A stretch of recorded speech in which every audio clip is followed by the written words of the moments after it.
My father spent 34 years calling me the affair child because he said I was too pretty to belong to him. He treated my mother like a cheater every single day until she died. When he threatened to cut me out of his will completely, I finally took a DNA test to shut him up once and for all. But the results did not just prove him wrong. They revealed that I was not his child, and I was not my mother's child either. We flew to the hospital where I was born to find the truth, and what the head nurse confessed made my father collapse on the spot. Before I tell you how a simple test destroyed my entire family tree, please like this video and subscribe to the channel if you have ever had to fight for your place in your own family. I am Ebony, 34 years old, and despite being a top forensic accountant who hunts down fraud for Fortune 500 companies, I could never audit my way into my father is heart. It was a humid Saturday evening in Buckhead, Atlanta. My father Elijah was celebrating his 60th birthday. His estate was lined with luxury cars, and the sound of smooth jazz floated through the open French doors.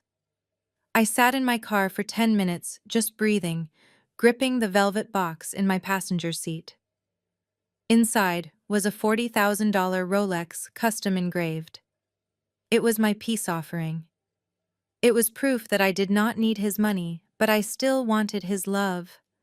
When I walked into the ballroom, the air shifted. The chatter died down. My father stood near the fireplace holding a glass of scotch, looking regal in his tuxedo. He looked like the picture of black excellence, but I knew the cruelty that lived behind those eyes. I walked straight to him, my heels clicking on the marble floor, echoing in the silence.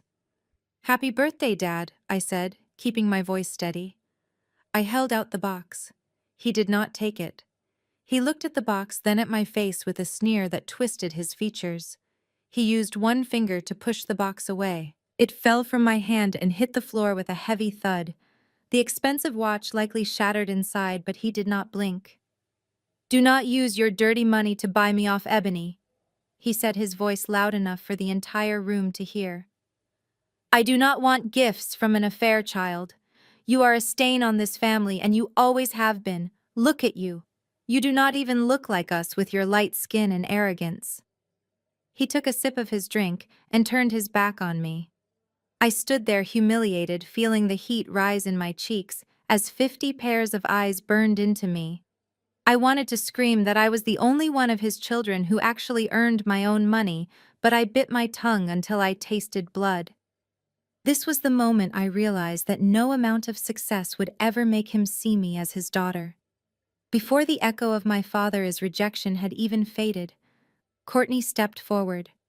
My sister-in-law moved with the predatory grace of a woman who had married into money and was terrified of losing it. She wore a red dress that was too tight and too bright for the occasion, but my father tolerated it because she was white and she had given him a grandson. She bent down and picked up the velvet box from the floor, dusting it off with a theatrical sigh that made my blood boil. "Oh dear," she said, her voice dripping with fake sympathy. She popped the box open and squinted at the Rolex like a pawn shop owner inspecting a cheap knockoff. "Are you sure this is real, Ebony? I mean, I know you have that little accounting job, but a $40,000 watch seems a bit out of your budget. Maybe you should have just bought him a nice card. It is the thought that counts, right?" She snapped the box shut and tossed it onto a nearby waiter's tray without even looking at me. I watched her walk over to my brother Dante, hooking her arm through his. Dante stood there in a tuxedo my father had paid for, sipping champagne my father had paid for, looking at me with a mixture of pity and annoyance. He did not say a word to defend me. He never did. Courtney rested her head on Dante's shoulder and looked up at my father, batting her eyelashes. "It is just so sad how hard she tries, Dad," Courtney said, addressing my father with a familiarity that always made me grind my teeth. "But you cannot force a connection where there is not one. I mean, just look at them." She gestured between Dante and me as if we were exhibits in a museum. "Look at my husband. He is your spitting image, Elijah. The strong jaw, the dark skin, the broad shoulders. He is a Brooks through and through." Then she turned her cold blue eyes toward me. "And then there is Ebony, with that high yellow skin and those hazel eyes." She let out a sharp, cruel laugh. I mean, seriously, Elijah? Are we sure the mailman was not involved? She does not even look like she belongs in the family photo, let alone at the head table. It is actually embarrassing for you to have her standing here pretending. My father's face darkened. Courtney had struck the exact nerve she knew would trigger him. For 34 years, his insecurity about my complexion had been the weapon he used to hurt my mother, and now this woman was using it to secure her spot in his will. She knew exactly what she was doing. By highlighting my physical differences, she was validating his paranoia. You are right, Courtney. My father grumbled, his eyes narrowing as he looked at me. He looked at Dante with pride, then looked at me with disgust. Dante is my blood. You can see it from a mile away. But her. He waved a hand in my direction. She is just a reminder of Viola's betrayal. Why are you even still here, Ebony? Did you not hear me? I do not want your gift and I do not want your presence. I stood frozen, not because I was hurt, but because I was calculating. I saw the smirk on Courtney's face. This was not just about race or skin color. This was about money. She was terrified that if my father accepted me, she would have to share the inheritance. She was pushing him to cut me off completely. I looked at Dante, waiting for him to speak up to say that we shared a mother, to say something. But he just swirled his drink and looked away. Fine, I said, my voice calm, despite the storm raging inside me. I will take my gift back. But remember this moment, Dad. Remember that you chose the people who spend your money over the only child who could actually help you make it. I turned to leave, but Courtney was not done with me yet. She needed to drive the final nail in the coffin. As the evening wore on, the amber liquid in my father's glass kept disappearing and replacing itself, and with every sip, the veneer of the respectable businessman crumbled away. By 9 o'clock, the polite murmurs of the guests had turned into awkward silence as Elijah Brooks stood on the small stage swaying dangerously near the microphone stand. He was not just drunk on expensive scotch, he was drunk on his own bitterness. He tapped the microphone, sending a screech of feedback through the speakers that made everyone wince, but he did not care. He had an audience, and he wanted to perform the same tragedy he had been rehearsing in our living room for 3 decades. You all think Viola is a saint, do you not? He slurred, leaning heavily on the podium. You send flowers to the nursing home. You say, "Oh, poor Viola, she was such a good wife." He laughed, a harsh barking sound that held no humor. A good wife does not bring home a bastard child and pass it off as mine. The room went deathly still. I stood near the exit, paralyzed not by fear, but by a cold, sharp fury. My mother was lying in a hospital bed 5 miles away, her mind slowly being erased by Alzheimer's disease, and this man was assassinating her character while she could not even remember her own name. Elijah pointed a shaking finger directly at me, like a prosecutor identifying a murderer. Look at her, he bellowed, his voice cracking. Just look at that girl. Does she look like a Brooks to you? Look at my nose. Look at my skin. We are built like tanks. We have history written on our faces. But her, she is delicate. She has got those high cheekbones and that soft hair. He sneered as if my appearance was a personal insult to him. She is too pretty to be my daughter. That is not a compliment coming from him, it was an accusation. That face belongs to some white man my wife was sleeping with behind my back. That is the face of betrayal. I felt the air leave the room. Around me I saw the soft glow of smartphone screens lighting up one by one. The guests, the so-called pillars of the Atlanta community, were not stepping in to stop him. They were hitting record. They were live-streaming my humiliation, and my mother is shamed to thousands of people. I could already see the captions forming on social media. The Brooks family breakdown. I wanted to snatch the phones from their hands and smash them, but I knew it was too late. The damage was done. My father had just publicly disowned me based on nothing but his own insecurity and a twisted theory about genetics that he had clung to for 34 years. He looked at me with pure hatred, his eyes bloodshot and watery. You are living proof that she was a liar, Ebony. And every time I look at you, I see him, whoever he was. I turned my head slowly toward the one person who should have had my back. Dante. My little brother. The boy I had tutored in math when he was failing. The boy I had covered for when he wrecked his first car so Dad would not kill him. He was standing there clutching his champagne glass so hard his knuckles were white. His eyes darted around the room nervously, checking the reaction of the wealthy guests before finally landing on me. Dante, please. I whispered, my voice trembling for the first time that night. Tell him to stop. You know Mom was faithful. You know this is insane. Tell him. Dante took a slow, deliberate sip of his drink. He looked at Courtney, who gave him a sharp, imperceptible nod, almost like a command. Then he looked at my father, who was panting from his outburst, but looking at Dante with expectation. It was a loyalty test, and Dante was failing it in real time. He took a step away from me, creating a physical distance that felt like a canyon opening up between us. Come on, Ebony, he said, his voice loud enough to be picked up by the nearest smartphone recording us. Do not make this harder than it has to be. Dad is right, you have always been different. Maybe it is time you just accepted it. My stomach dropped. This was the brother whose tuition I had secretly helped pay when Dad cut him off for a semester. This was the brother I had defended 1,000 times. He stepped closer, lowering his voice so only I could hear the venom in it. Look, sis, you need to read the room. You should know your place by now. You are an outsider, you always have been. And honestly, we cannot afford to have you taking a slice of the pie anymore. His eyes flickered down to his expensive watch, and I saw a bead of sweat on his forehead. That was when I noticed the tremor in his hand. Dante was not just being cruel. He was desperate.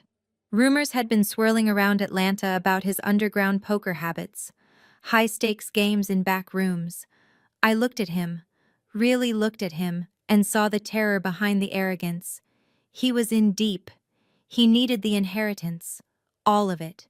If I took even a third of the estate, his legs were probably going to get broken by a loan shark. So that was it. He was throwing me to the wolves to save his own skin. He was willing to brand our mother a cheater and me a bastard just to clear his gambling debts. You are pathetic, Dante, I said quietly. You are selling out your own sister for cash. He scoffed loudly, performing for the audience again. I am protecting this family's legacy, Ebony. Something you clearly do not understand because you are not really part of it. Courtney clapped her hands dramatically. Exactly. See, Elijah.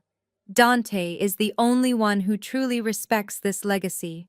My father beamed at his son, his chest puffing out with pride, oblivious to the fact that his golden boy was drowning in debt and moral bankruptcy.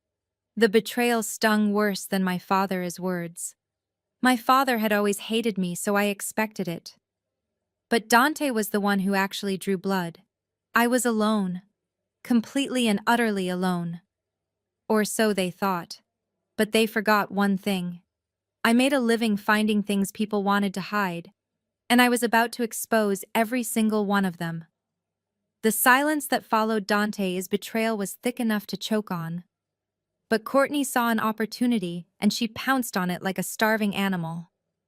She stepped away from my brother and walked toward my father, her heels clicking a rhythmic beat of victory on the marble floor. She placed a hand on his shoulder, her voice dropping to a conspiratorial whisper that somehow still carried to every corner of the room. Elijah, why are we even debating this? She asked, her eyes gleaming with malice.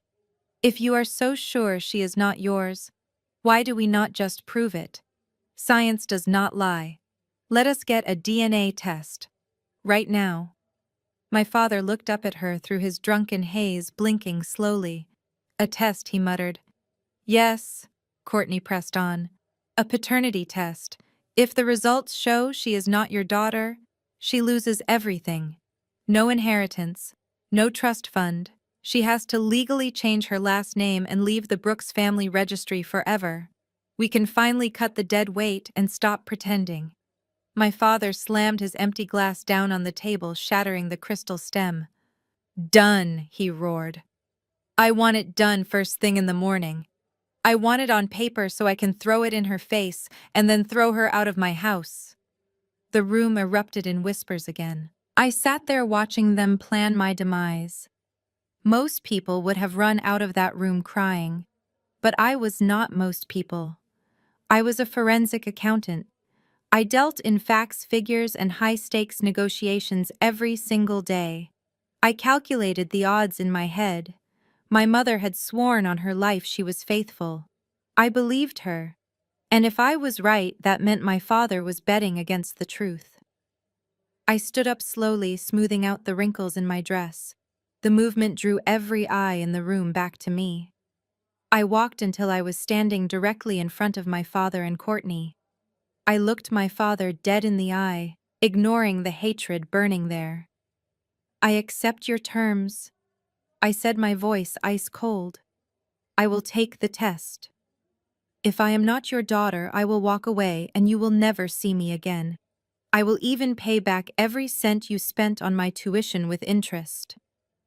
Courtney smirked, crossing her arms over her chest. "Smart choice, Ebony. At least you know when to fold." "I am not finished." I cut her off sharply. "A bet works two ways, Courtney. If I take this risk, I want a reward. When the test proves that I am his daughter, I want 30% of Brooke's transport." The room gasped. Dante choked on his drink. Courtney's smirk fell off her face. 30% meant controlling interest. It meant I would have the power to fire Dante. It meant I would be their boss. "You are out of your mind," Courtney shrieked. "You get nothing." "I am talking to the owner of the company," I said, keeping my eyes locked on Elijah. "Well, Dad, you are so sure I am an affair child, right? You are so sure Mom was a cheater. So this should be an easy bet for you. Unless you are scared that you have been wrong for 34 years. My father's face turned a deep shade of purple. He stood up, swaying slightly, and leaned into my face until I could smell the scotch on his breath. "You have a deal," he spat. "I will give you 30% because I know I will never have to pay it. You are not mine, Ebony, and soon I will have the paper to prove it." I held out my hand. "Shake on it, in front of all these witnesses." He grabbed my hand, his grip painful and crushing. "Deal." I pulled my hand back and turned to leave. As I walked out into the cool night air, I heard Courtney laughing, telling the guests that they were about to be rich. She had no idea that she had just signed her own death warrant. The game was on. The next morning, the conference room at Henderson and Associates smelled of lemon polish and old money. I sat on one side of the mahogany table, while my father, Courtney, and Dante sat on the other like a firing squad. Mr. Henderson, the family attorney who had known me since I was a child, could not even look me in the eye as he slid the document across the table. He knew this was wrong, but he was being paid too well to have a conscience. Courtney was practically vibrating with excitement. She had clearly spent the entire night awake, not sleeping, but calculating. She reached over and tapped a long, manicured fingernail on the second page of the contract. "Read it carefully, Ebony," she said with a smug grin. "We have itemized everything. If that test proves you are not a Brooks, you are going to reimburse the estate for every cent wasted on you. Private school tuition, summer camps, orthodontics. We even calculated the cost of the food you ate for 18 years. Oh, and the diapers. Do not forget the diapers. We adjusted for inflation." I looked down at the figure. $240,000. They were trying to bankrupt me. My father sat with his arms crossed, staring out the window as if I was already gone. He did not care about the money. He just wanted the erasure of my existence to be total. Dante was scrolling on his phone, refusing to look at the paperwork, probably calculating how fast he could spend his share of my inheritance. Most people would have been insulted, but I felt a strange sense of calm settle over me. This was a transaction, and transactions were my language. I picked up my pen and twirled it between my fingers. "This looks comprehensive," I said, keeping my voice flat. "But there is one standard clause missing." Courtney let out an exasperated sigh. "What now? Do you want a payment plan? Because we are not a bank." "No," I said, leaning forward and locking eyes with her. "I want an anti-fraud clause. I want it written here that if the DNA results are tampered with, altered, or influenced by any outside party, the person responsible forfeits their entire personal estate to the victim." The room went dead silent. Courtney shifted in her seat, her eyes darting to Dante. "Why would we need that?" she snapped. "Unless you are planning to switch the samples yourself." I smiled, a sharp, professional smile that did not reach my eyes. "If you are confident in the truth, Courtney, you have nothing to worry about. This only punishes liars. Unless you think someone in this room might try to rig the test to make sure I lose." My father turned from the window, his face was hard. "Put it in," he ordered the lawyer. "I have nothing to hide. I want this ironclad so she has no wiggle room when the truth comes out." Courtney looked like she wanted to argue, but she could not do it without looking guilty. She swallowed hard and nodded. Mr. Henderson typed the addendum and printed a fresh copy, the printer whirred in the silence, sounding like a countdown. When the paper landed in front of me, I did not hesitate. I signed my name with a flourish, the ink dark and permanent. Courtney snatched the paper away as soon as I was done, staring at my signature like it was a winning lottery ticket. She thought she had just secured her fortune. She had no idea that by forcing this contract, she had just handed me the weapon I would eventually use to destroy her. The trap was set, and she had walked right into it. The days leading up to the DNA test were a blur of cold anxiety. I sat in my penthouse apartment looking out over the Atlanta skyline, trying to focus on a forensic audit for a tech firm, but the numbers kept swimming on the screen. My hand drifted to the scar on my left elbow. It was faint now, a thin white line against my skin, but touching it brought the memory rushing back with the force of a physical blow. I was 10 years old again, standing on the front porch of the family estate, shivering in a soaking wet dress. It had been a Tuesday afternoon. I had been playing in the yard with Dante. He had thrown his favorite action figure into the bushes, and when I could not find it, he started screaming. My father stormed out of the house, his face twisted in that familiar rage he reserved only for me. "You lost his toy!" he shouted, grabbing my arm so hard his fingers left bruises. "You are useless, just like your mother." He dragged me to the front door and shoved me outside, locking the deadbolt with a final click that sounded like a gunshot. I remembered pounding on the heavy oak door until my knuckles bled. "Dad, please let me in." I sobbed, the rain mixing with my tears. "It is cold. Please." Through the window, I could see my mother standing in the kitchen. She was crying, her hands covering her mouth, but she did not move toward the door. She looked at my father, then back at me, and then she turned away. That was the moment I learned that love in the Brooks household was conditional, and I did not meet the conditions. I stayed on that porch for 3 hours until the sun went down. When my father finally opened the door, he did not apologize. He just looked at me with cold indifference and told me to clean up the mud I had tracked onto the slate tiles. That night, I lay in bed shivering uncontrollably, vowing that one day I would build a house that no one could ever lock me out of. Back in the present, I walked to the floor-to-ceiling window and pressed my hand against the cool glass. I had kept that vow. I owned this apartment. I owned my car. I owned my career. But the little girl inside me was still standing on that porch, wet and cold, waiting for a father who would never come. The difference was that now I was not asking to be let in. I was preparing to burn the house down. The chime of my phone broke the silence. It was a notification from the clinic. The appointment was confirmed for tomorrow morning. I stared at the screen, feeling a strange mixture of dread and anticipation. My father thought this test would be his victory lap. He thought it would finally prove that I was the mistake he always claimed I was. But as I looked at my reflection in the dark window, I realized something he did not. Mistakes do not survive the way I had. Mistakes do not rise from the mud to build empires.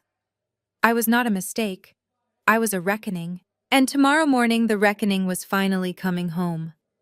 The smell of Serenity Gardens was a mix of lavender air freshener and decay, masked by industrial strength cleaner. I walked down the hallway, counting the tiles to keep my heart rate down. My father paid for the private suite, but he rarely visited. To him, my mother Viola was just another broken asset, something that had lost its value once her mind started to drift away into the fog of early-onset Alzheimer's disease. I pushed open the heavy door and found her sitting by the window, staring at a bird feeder that was empty. "Mom," I whispered, closing the door behind me. She turned slowly. Her eyes, once sharp and full of laughter, were now milky and distant. For a second, she just stared at me like I was a stranger delivering her lunch. Then a flicker of recognition passed over her face. "Ebony," she croaked, her voice unused and raspy. "You came." I pulled the metal chair close to her bed and took her frail hand in mine. Her skin felt like paper-thin parchment. I needed to be gentle, but time was running out. The DNA test was less than 24 hours away. I needed the truth, not for the lawyers, but for myself. I needed to know if the man who raised me had a reason to hate me, or if he was just a monster. "Mom, I need you to focus," I said, squeezing her hand slightly. "I need you to tell me the truth about Dad, about when I was born."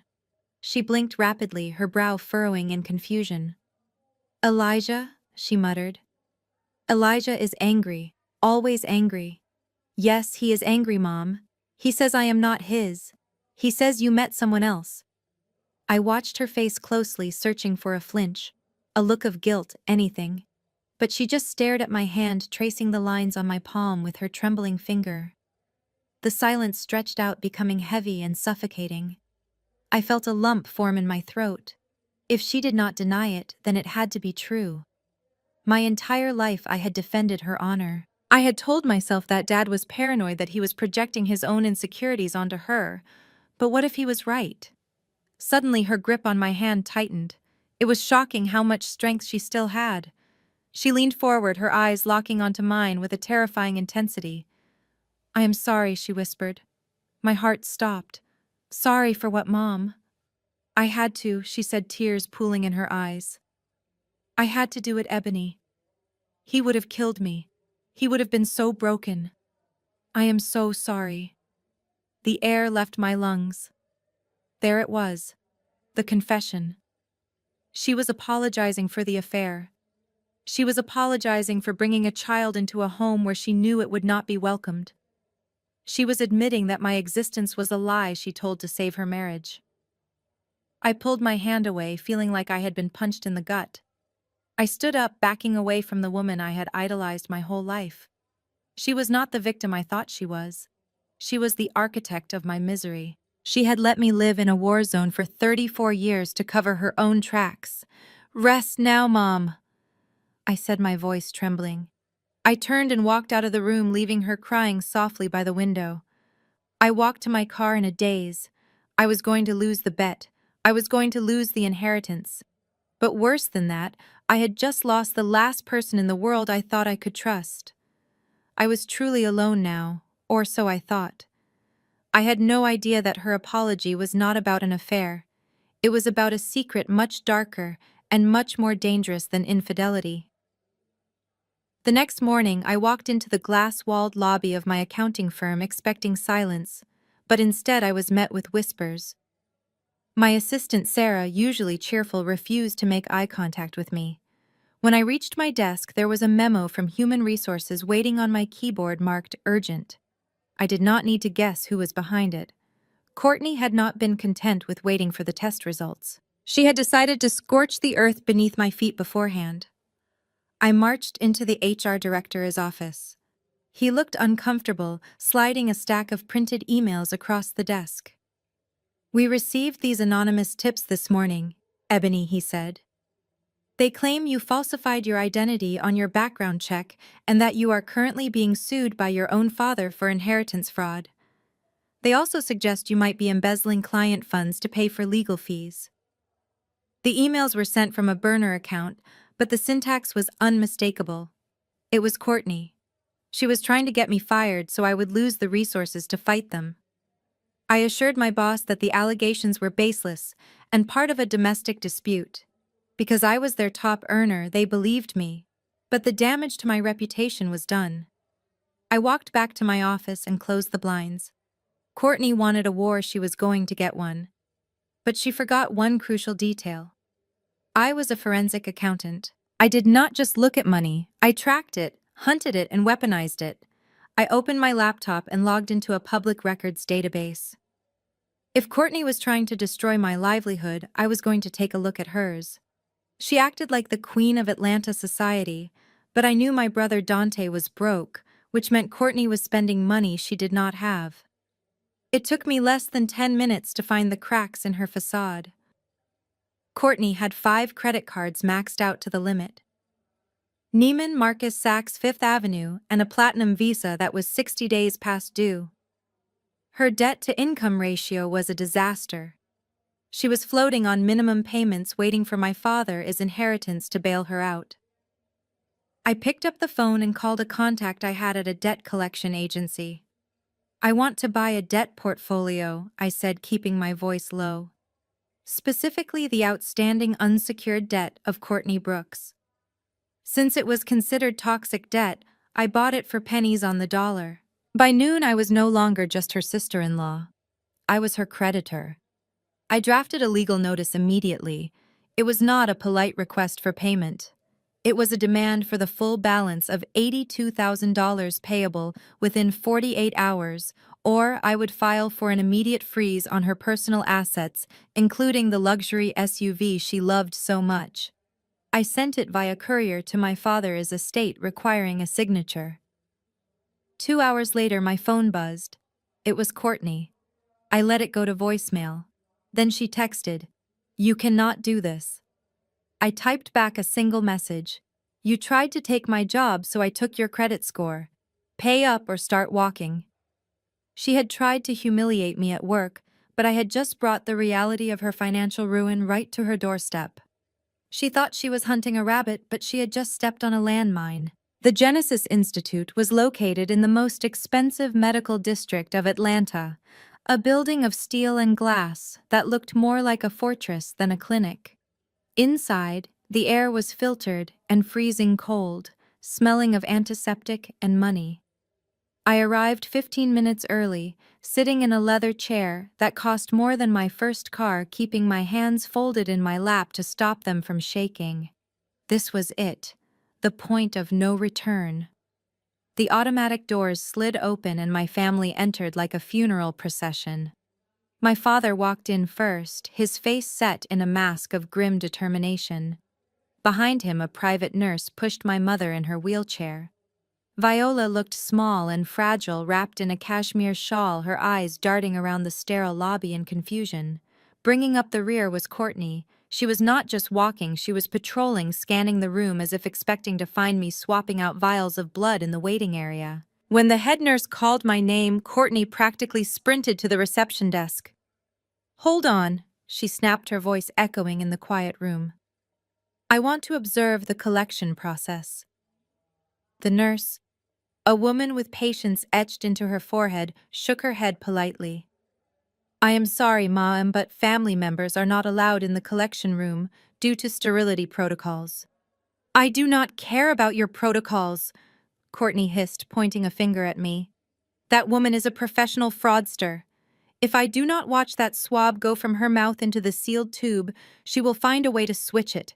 We have millions of dollars on the line here, and I am not letting her sleight of hand cheat my husband out of his birthright."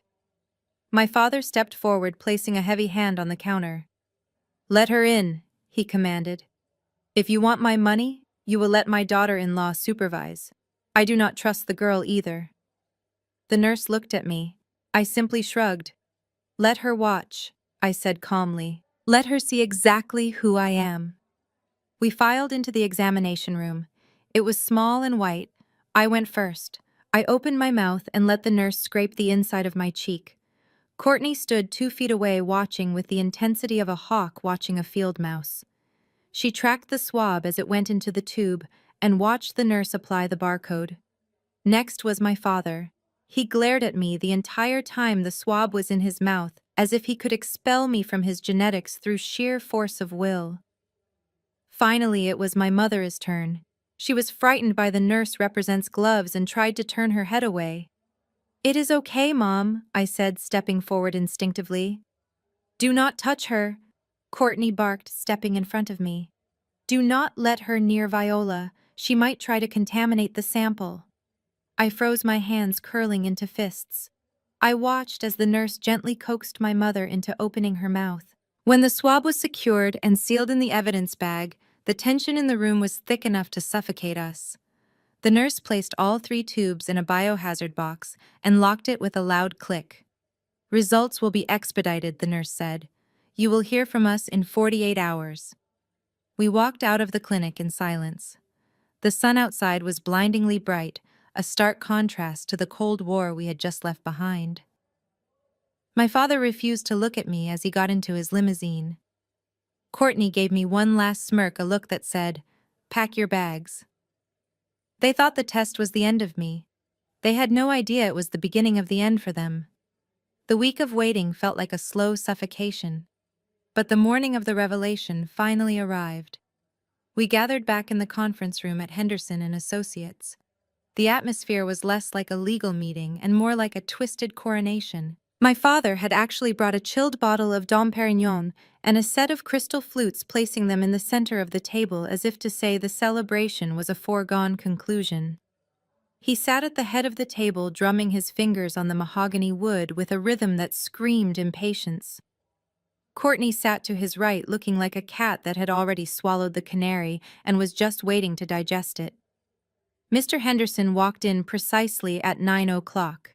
He looked terrible. His skin was pale, and he was sweating despite the aggressive air conditioning. He held a large white envelope in his hands, gripping it so tightly that the edges were crinkled. He did not look at me. He did not look at my father. He looked like a man who was about to defuse a bomb and was not sure which wire to cut. He sat down and placed the envelope in the center of the table next to the champagne. "Open it," my father commanded, not even bothering with a greeting. "I want to drink to my freedom from this charade." Mr. Henderson cleared his throat nervously. "Mr. Brooks, these results are complex. Perhaps we should discuss them privately before open the damn envelope, Henderson," my father shouted, slamming his hand on the table. Everyone jumped except me.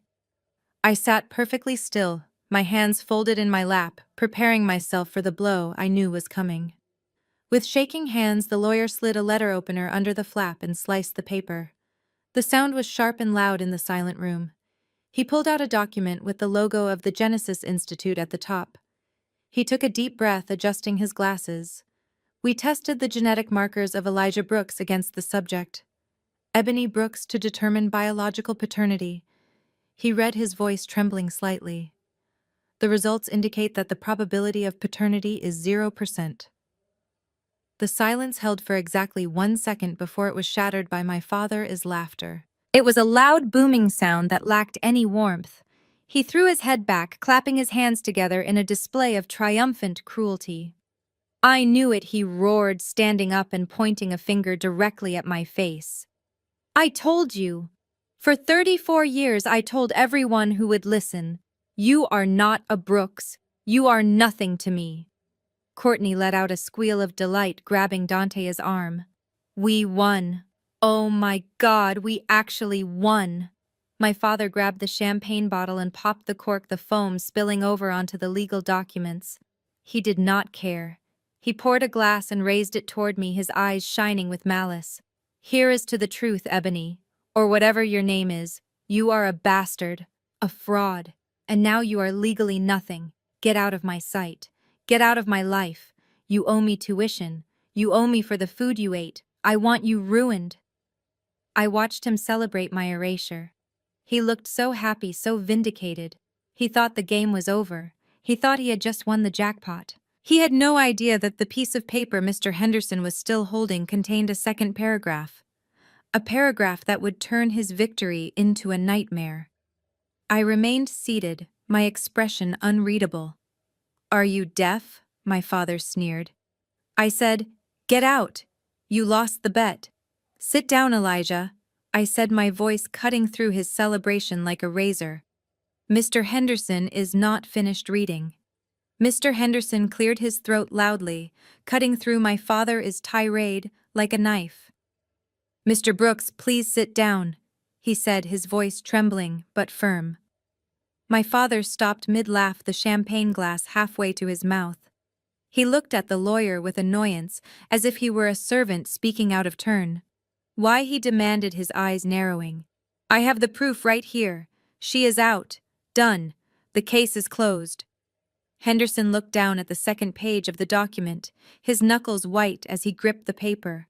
We ran a maternity test as well, sir. It is standard procedure for inheritance disputes of this magnitude to confirm lineage on both sides. My father waved his hand dismissively, spilling a few drops of expensive champagne on the polished table. That was a complete waste of my money, Henderson. We know she came out of Viola. I was there at the hospital. I paid the bill. I saw her hold the baby. Just give me the paper so I can frame it. Henderson did not move. He did not hand over the paper. Instead, he looked up and met my father's eyes with a look of terrified seriousness. I need you to listen to me, Elijah. The results for the maternity test are unexpected. Courtney rolled her eyes, letting out a loud sigh of exasperation. Oh, for God's sake, just read it so we can kick her out. She turned to me, her smile wide and predatory. Do not get your hopes up, Ebony. Just because your mom is a cheater does not mean... Henderson cut her off, his voice raising an octave. We tested the genetic markers of Viola Brooks against the subject Ebony Brooks. The probability of maternity is 0%. The words hung in the air, sucking the oxygen out of the room. The smirk on Courtney's face did not just fade, it evaporated, leaving behind a look of pure confusion. She looked from the lawyer to me, and then to my father, searching for a punchline, but there was none. My father froze. The champagne glass slipped from his fingers and hit the table, not breaking, but rolling on its side, spilling golden liquid across the mahogany surface like a river. He stared at the lawyer, his mouth opening and closing, but no sound coming out. 0%, he whispered finally, his voice barely audible. That is impossible. Viola gave birth to her. I drove her to St. Jude Hospital myself. I saw the nurses take her in. I saw the baby in her arms. Henderson shook his head slowly, pushing the paper across the wet table. Science does not lie, Elijah. Ebony is not biologically related to Viola Brooks. She is not related to either of you. I sat there feeling the blood drain from my face. I had prepared myself to lose my father today. I had made peace with the idea that my mother had an affair. But this was not an affair. If I was not my mother's child, and I was not my father's child, then who was I? The narrative of the cheating wife was dead. But in its place, something far more terrifying had just been born. The room was deathly quiet. No one was recording anymore. No one was laughing. We were all staring at that piece of paper as if it were a bomb that had just detonated, and we were waiting for the smoke to clear to see who was still left standing. My father looked at me, and for the first time in 34 years, I did not see hatred in his eyes. I saw fear. My father looked like a man trying to read a map in a language he did not speak. For 3 decades, he had built his entire identity around the role of the victimized husband. He had justified every cruel word, every missed birthday, and every locked door with the certainty that my mother had stepped out on him. But now that certainty had just evaporated, leaving him standing on the edge of a cliff with no ground beneath his feet. If she is not yours, and she is not mine, he stammered, pointing a shaking finger at me, then who the hell is she? He spun around to face my mother, who was sitting in her wheelchair, humming a soft tune, completely detached from the chaos around her. He grabbed the armrests of her chair, leaning down until his face was inches from hers. The vein in his forehead pulsed dangerously. Answer me, Viola, he screamed, his voice cracking with desperation. Who is this girl? Where did you get her? Did you buy her? Did you steal her? You let me believe she was an affair baby for 34 years. You let me hate her because I thought she was proof of your infidelity. But this is worse. You brought a stranger into my house. My mother flinched, retreating into her shawl like a frightened turtle. Elijah, she whispered, her eyes wide and wet. The baby. I just wanted the baby. What baby? My father roared.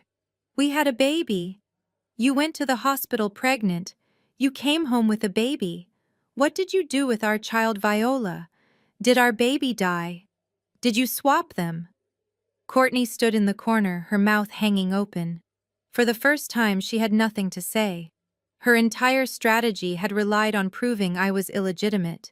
She had never calculated for the possibility that I was a complete anomaly. If I was not related to anyone, then I was not just disinherited, I was a ghost. I was a legal question mark. I sat there watching the man who raised me unravel.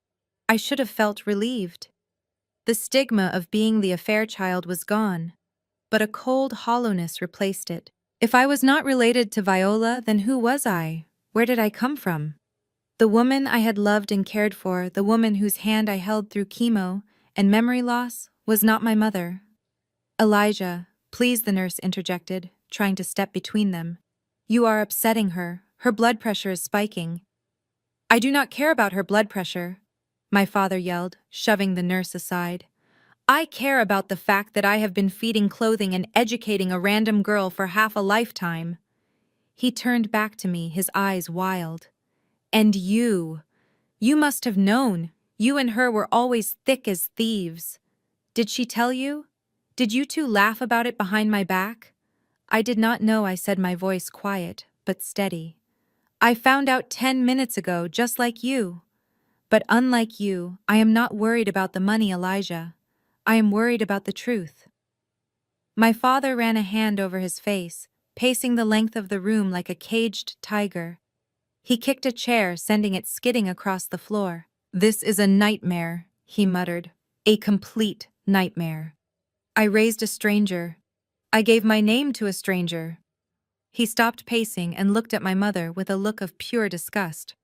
A look that was somehow worse than the hatred he had shown me. You are not just a cheater, Viola, he spat. You are a liar of the worst kind.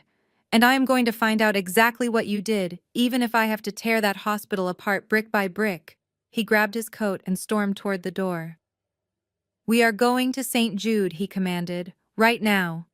And she is coming with us. He pointed at me. If you want to know who you really are, you better get in the car. Because I am not stopping until I find out whose blood is running through your veins. While my father raged, and Courtney looked like she was trying to calculate if she could still sue a ghost, I went into professional mode. I am a forensic accountant. I do not deal in emotions, I deal in discrepancies. When the numbers on a balance sheet do not add up, it is never an accident.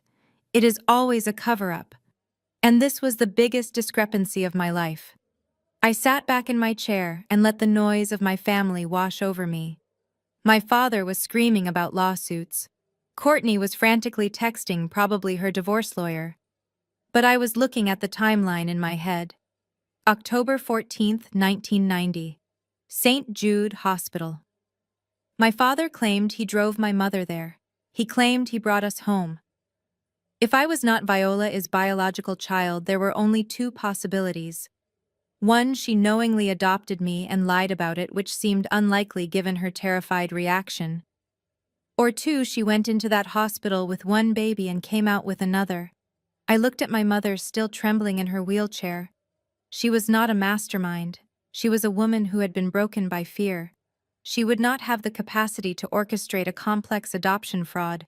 That meant the error happened at the source. Stop screaming, I said, my voice cutting through the noise like a gavel. Everyone stopped and looked at me. My father was panting, his tie crooked. Dad, sit down, I ordered. I am not asking you as your daughter. I am asking you as the person who is about to solve this mess for you. You said you drove Mom to St. Jude. Was she in labor? Yes, he snapped, wiping sweat from his forehead. Her water broke in the kitchen. And you saw the baby come out. No, he grumbled. It was 1990. They had a waiting room for fathers. Dr. Evans told me there were complications, and I had to wait outside. I waited for 4 hours. Then a nurse brought you out wrapped in a pink blanket. She said Viola was resting, but the baby was healthy. I leaned forward. Did you see the birth certificate? Of course I did. It has my name on it. Does it have a footprint? I asked. He paused. Yes. I pulled out my phone and logged into the Georgia State Archives. I had access through my work. I pulled up the birth records for that day. St. Jude Hospital, October 14th. There were 12 births that day, but only one death recorded in the neonatal unit. I looked up at them. This was not an affair, Dad, and Mom did not buy me on the black market. I think something happened in that delivery room. Something that Dr. Evans and that nurse wanted to hide. Courtney scoffed. Oh, please, now you are writing a conspiracy theory. You were probably just switched with another baby by accident. Accidents happen in chaos, Courtney, I said coldly. But deception happens in secret. Mom apologized to me at the nursing home. She said she had to do it. She knew. Someone made her take me, or someone made her believe I was the only option she had. I stood up and grabbed my purse. We are going to the hospital. The archives are in the basement. If there was a switch or a theft, the paper trail will be there. You can stay here and cry about your legacy, Elijah, or you can come with me and find out who I actually am. My father stared at me. For the first time, he did not see a rebellious child. He saw a partner. He grabbed his keys. Drive, he said. We are going to dig up the past. The sky outside Henderson and Associates had turned a bruised shade of purple, mirroring the storm brewing inside the Lincoln Navigator. My father insisted on driving despite his trembling hands, and Courtney scrambled into the back seat, refusing to let us out of her sight. She claimed she was there to protect the family assets, but I knew she was terrified that I might cut a deal with my father in private. We were three enemies trapped in a leather-lined cage, hurtling down the highway toward the place where all our lives had begun. Rain lashed against the windshield in violent sheets, blurring the world outside into gray streaks. The silence in the car was heavy and suffocating, broken only by the rhythmic thumping of the wipers and the sound of my father's heavy breathing. He gripped the steering wheel so tight the leather creaked. You know this does not change the contract, Courtney said, her voice shrill from the back seat. She was leaning forward between the front seats, her perfume cloying in the recycled air. The DNA test proved you are not a Brooks Ebony. That means the clause stands. You still owe the estate for every penny spent on you. In fact, since you are a complete stranger, maybe we should charge you interest for room and board. I looked at her in the rearview mirror. Her desperation was pathetic. You are really worried about tuition money right now, Courtney. We just found out I might have been kidnapped or switched at birth, and you are calculating rent. You are a ghoul. I am a realist, she snapped. Elijah, tell her. Tell her she is still out of the will. My father swerved to avoid a hydroplaning truck, causing Courtney to shriek. He slammed his hand on the dashboard. Will you shut up? He roared. His voice filled the small space, making the windows rattle. Do you think I care about the money right now? I raised a stranger. Do you understand that? I looked into a stranger's eyes for 34 years. I need to know who she is. I need to know what Viola did. He looked over at me, and for a second his eyes were not filled with hate, but with a terrifying confusion. He looked like a man waking up from a coma. You have her eyes, he whispered. I always thought you had the mailman's eyes, but you do not. You have someone else's eyes. Who are you, Ebony? I looked out the window at the passing trees. I do not know, Dad, I said quietly, but we are going to find out. The car hit a pothole, jarring us all. We were approaching the old district of Atlanta where St. Jude Hospital stood. It was no longer a functioning hospital. It had been converted into a long-term care facility for the indigent years ago, but the records basement was still federal property. The building loomed out of the rain like a haunted house, its brick facade dark and foreboding. My father parked the car at a crooked angle near the entrance. He killed the engine but didn't open the door immediately. The rain hammered on the roof like bullets. If Viola stole you, he said, his voice low and dangerous, I will leave her in that nursing home to rot. And if someone stole you from someone else, then God help us all. Courtney opened her door, letting a gust of wind and rain into the car. Well, let us get this over with, she grumbled, holding her expensive purse over her head. I want to see the proof before you two cook up a story to cut Dante out. We stepped out into the storm, the three of us united by nothing but a mystery that was about to destroy whatever was left of our family. I pulled my coat tighter around me and walked toward the peeling doors of the hospital, ready to tear the truth out of the walls. St. Jude Hospital was a rotting carcass of a building looming against the stormy sky like a bad memory. The windows were boarded up with plywood that had turned gray with rot, and the chain-link fence surrounding the perimeter was rusted through in places. It looked nothing like a place where life began. It looked like a place where secrets went to die.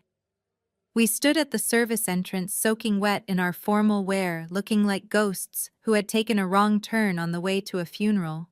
A security guard sat in a small booth near the gate, watching a portable television. He was an older man with tired eyes and a uniform that had seen better days. When he saw three people in tuxedos and evening gowns standing in the mud, he did not even blink. He just slid the glass window open a crack, letting the smell of stale cigarette smoke mix with the rain. Closed, he grunted, reaching for his thermos. Private property. No trespassing.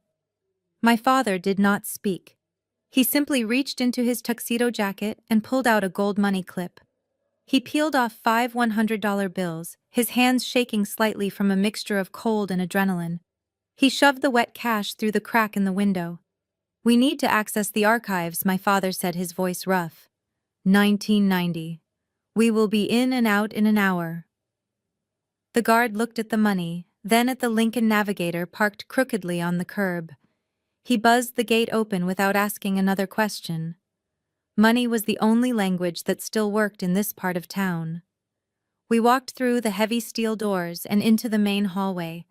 The air inside was colder than the storm outside. It smelled of mildew-wet drywall and abandonment. Our footsteps echoed loudly on the linoleum floor, kicking up clouds of dust that danced in the beams of our phone flashlights. Courtney was hyperventilating, holding a scented handkerchief over her nose to block out the stench. "This is disgusting," she whined, her voice trembling. "My Louboutins are ruined. Elijah, we should just hire a private investigator to do this. We could catch a disease down here." "Keep moving," my father growled, not even looking back at her. He was marching forward with a singular obsession, his expensive dress shoes crunching over broken glass and fallen ceiling tiles. He led us toward the elevators, but they were dead, so we took the stairs down into the bowels of the building. The basement was a labyrinth of rusted metal shelves that stretched on into the darkness. This was the medical records department, or what was left of it. Thousands of manila folders were stacked in chaotic piles, some spilling onto the damp floor. Water dripped from a pipe somewhere in the distance, creating a rhythmic plinking sound that felt like a ticking clock. "This is a needle in a haystack," Courtney said, looking around with wide, fearful eyes. "We will never find it. The filing system is gone. Start looking," I ordered, stepping forward and taking charge. "Look for the year 1990. Look for October. The boxes should be chronological, even if they fell off the shelves." We spread out into the gloom, three people who hated each other, forced to work together in the dark. I ran my flashlight beam over the dusty labels, my heart pounding in my chest. Somewhere in this damp tomb lay the piece of paper that would tell me why I existed. And I was not leaving until I found it. The basement of St. Jude was a graveyard of paper. We spent 20 minutes pulling damp boxes from the shelves, our hands turning black with dust and grime. My father worked in a frenzy, tearing through the cardboard like a man possessed, while Courtney stood near the door holding her phone up, trying to find a signal. I moved methodically, scanning the labels with my flashlight. 1988, 1989, and then finally 1990. I found the box tucked away in a bottom corner behind a stack of old medical journals. It was marked Maternity October 1990 in faded red marker. My heart hammered against my ribs as I pulled it out. The cardboard was soft with moisture, but the files inside were wrapped in plastic.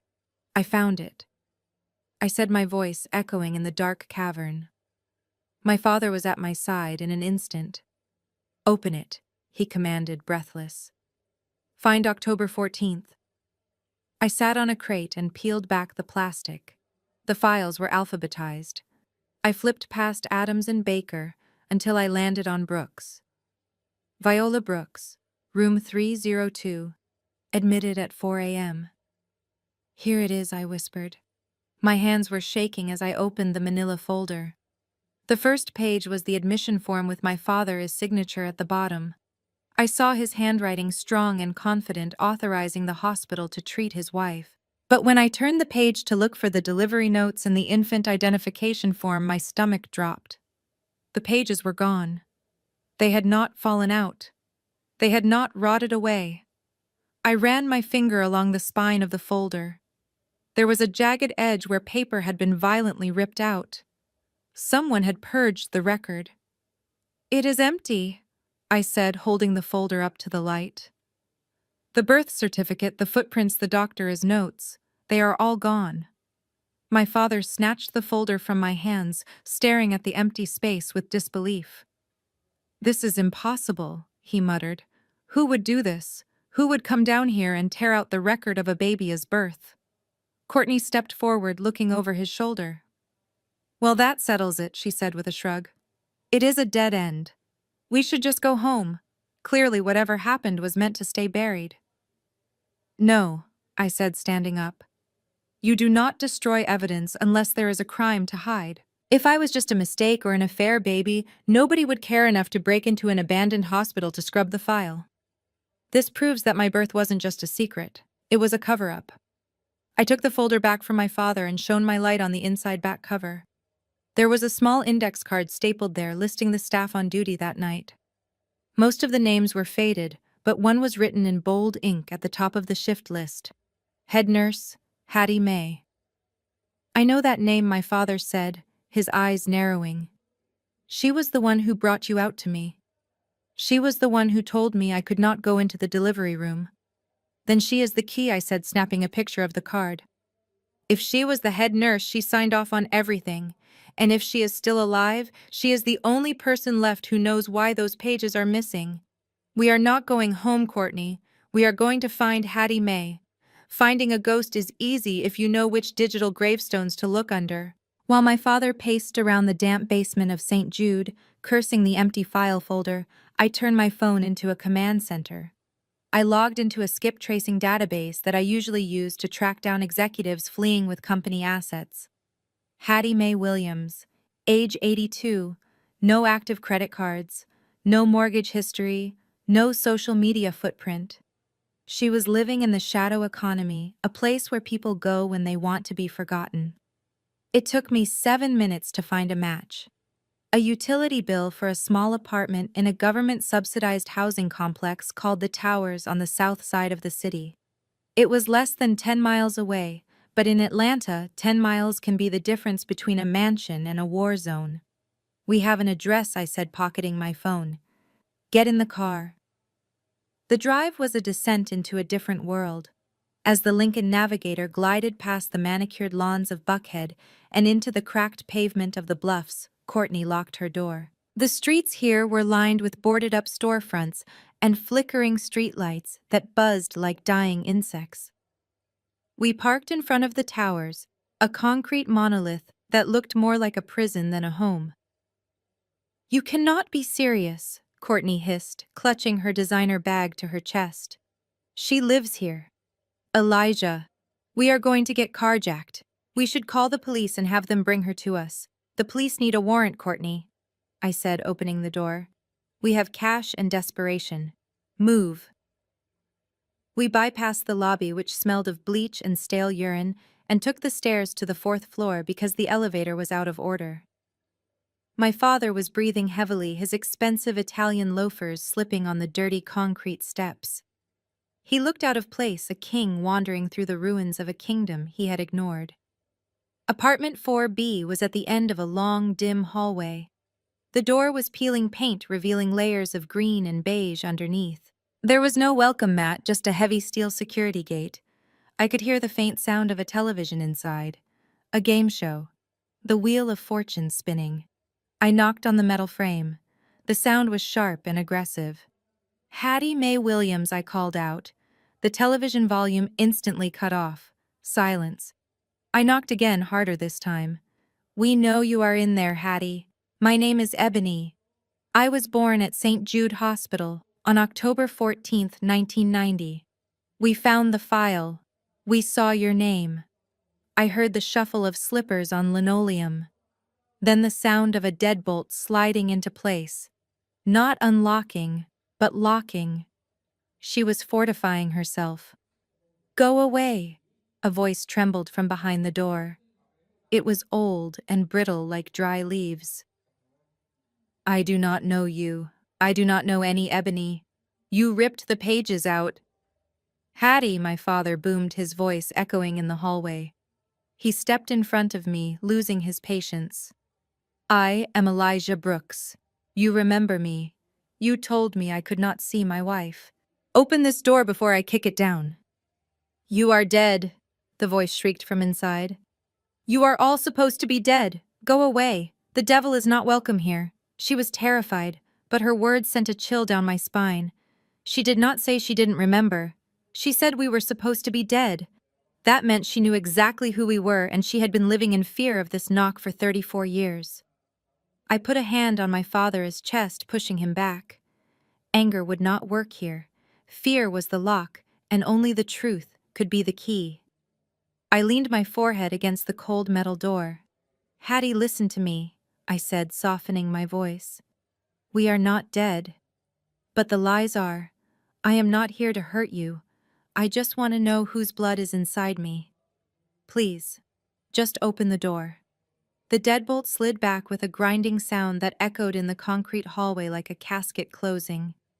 The door cracked open 3 inches, held fast by a rusted security chain. Through the gap I saw a slice of a face. Wrinkled dark skin, one cloudy eye, and hair hidden beneath a silk bonnet. The eye darted from me to Courtney, and then it landed on my father. The recognition was instant and terrifying. The old woman did not ask who we were. She gasped a sound like air escaping a tire and immediately tried to slam the door shut. "Lord Jesus, have mercy," she shrieked, throwing her weight against the wood. My father was too slow, but I was ready. I jammed the toe of my leather boot into the gap just before the door could close. The metal edge bit into my ankle bone, sending a jolt of pain up my leg, but I did not flinch. I planted my shoulder against the door, using every ounce of my strength to keep it from sealing us out. "Open the door, Hattie," I gritted out through clenched teeth. "Go away," the voice from inside wailed. "You are ghosts. You are not supposed to be here. The pact was sealed. Go away before you bring the devil down on us all."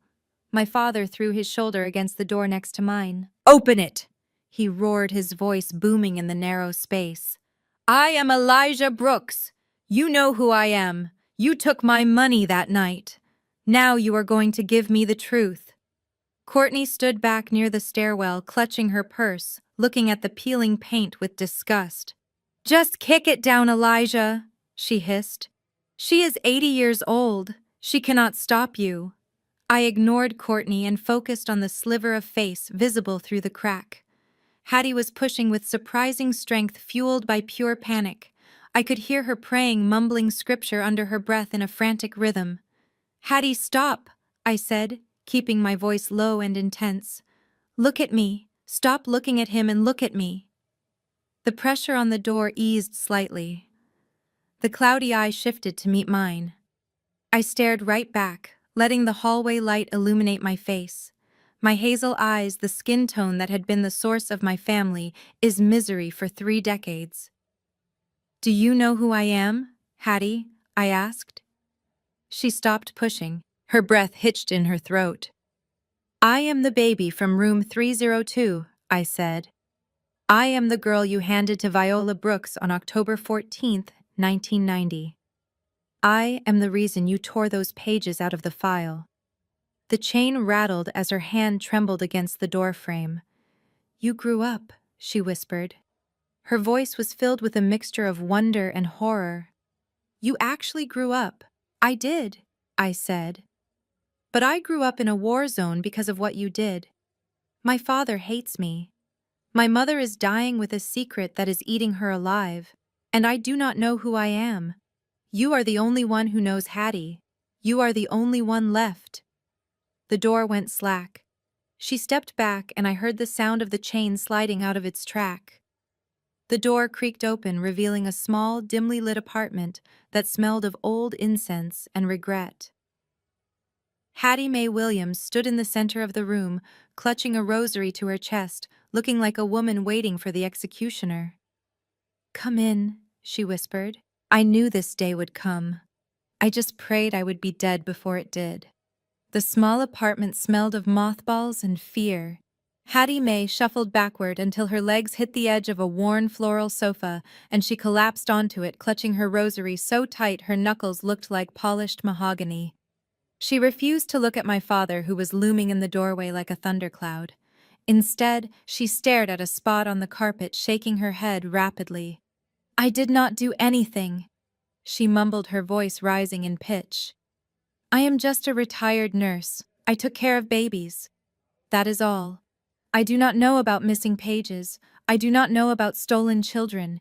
You people need to leave. You are confusing me." She was retreating. The wall of denial was going back up brick by brick. I stepped forward, ready to use the gentle approach again to coax the truth out of her like a splinter. But Courtney had run out of patience. She pushed past me, her high heels snagging on the frayed carpet, and pointed a manicured finger directly in the old woman's face.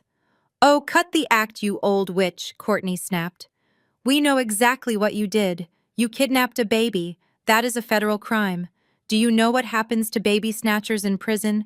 They do not last a week." Hattie let out a strangled cry, pressing her back against the sofa cushions. "Prison," she gasped. "No. No police." He said no police. Courtney sneered, leaning closer. "Well, guess what? We are calling them right now. And unless you want to spend your last few years in a cage, you better start talking. Tell us who paid you. Tell us where the real baby is." "You are making it worse," I shouted, grabbing Courtney by the arm. But the damage was done. Hattie was hyperventilating, rocking back and forth and muttering about Judgment Day. She was shutting down, completely terrified into silence by Courtney's stupidity. If she had a stroke or a heart attack right now, the secret would die with her. I spun Courtney around, gripping her shoulders hard enough to wrinkle her expensive silk blouse. "Get out," I hissed. "Excuse me," Courtney sputtered, blinking in shock. "I am helping. She needs to be scared." "You are an idiot," I said, my voice low and dangerous. "You are terrifying the only witness we have. She is not going to talk to a cop. She's going to lawyer up and plead the fifth. Get out of this apartment. Go wait in the car." "I am not going anywhere," Courtney argued, trying to shake me off. "I represent the estate." I pulled her toward the door, not caring about her dignity. "You represent nothing. And if you do not walk out that door in the next 5 seconds, I will email the debt collectors your current location. They are very aggressive, Courtney. They might just come tow your car while you are sitting in it." Courtney went pale. She looked at me, then at the door. "Fine," she spat, smoothing her hair. "I will wait in the car. But if she confesses, I want it in writing." She stormed out, slamming the door behind her. The silence that followed was heavy. I locked the deadbolt and turned back to Hattie, who was still trembling on the sofa. My father stood in the corner, silent for once, realizing that his money and anger were useless here. I walked over and sat on the coffee table directly in front of Hattie, lowering myself to her eye level. "She is gone, Hattie," I said softly. "No police. No prison. Just us. And I am not here to punish you. I just need to know why I do not have a family." I looked down at her hands, which were still shaking violently against the fabric of her worn dress. That was when I saw it. A thin, tarnished silver chain peeking out from under the sleeve of her cardigan. It was not jewelry. It was a service award. I recognized the small charm dangling from it immediately, because I had seen the logo on the files in the basement. It was the crest of St. Jude Hospital. She had kept it for 34 years. A memento of the place where she had committed a crime that destroyed my life. "You loved being a nurse, did you not, Hattie?" I asked softly, reaching out to touch the bracelet. You did not want to hurt anyone. You were just doing what you were told. Hattie flinched as if I had burned her, withdrawing her hand and clutching it to her chest. I was a good nurse, she whispered, her voice cracking. I saved lives. I delivered hundreds of babies. I was the head nurse. I believe you, I said. But one baby did not get saved, Hattie. One baby got lost, and because of that, I spent my entire life being punished for a sin I did not commit. Look at him. I pointed to my father, who was standing in the shadows, his face etched with a mixture of rage and exhaustion. He has hated me since the day you handed me to him. He calls me the affair child. He treated my mother like a whore, all because of what happened in that room. Hattie looked at Elijah, and for the first time I saw the fear in her eyes turn into something else. Shame. Deep, crushing shame. She let out a small sob, her body sagging as if the strings holding her up had just been cut. I did not know, she wept. I did not know he would be cruel. I thought I was fixing it. I thought I was making sure everyone had a baby to hold. You did not fix it, Hattie, I said, leaning closer, my voice intense. You broke us. But you can fix it now. You are a woman of God. I saw you praying when we walked in. Do you think God wants you to take this secret to your grave? Or do you think he sent me here to give you a chance to confess? The old woman let out a wail that sounded like an animal in a trap. She dropped the rosary beads and covered her face with her hands, rocking back and forth on the sofa. I have prayed, she sobbed through her fingers. I have prayed to Jesus every single night for 30 years. I asked him to forgive me. I asked him to protect that little girl. I am that little girl, Hattie, I said, placing my hand gently on her shoulder. And I am listening. Tell me what happened in room 302. She lowered her hands slowly, wiping her wet cheeks. She looked at me, and I saw the dam break. The truth was coming. It was the storm, she whispered, staring past me into the ghosts of the past. The power went out.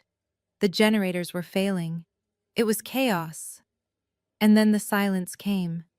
It was the kind of storm that old folks say brings the devil to your doorstep. Hattie began her story, her voice trembling but gaining strength with every word.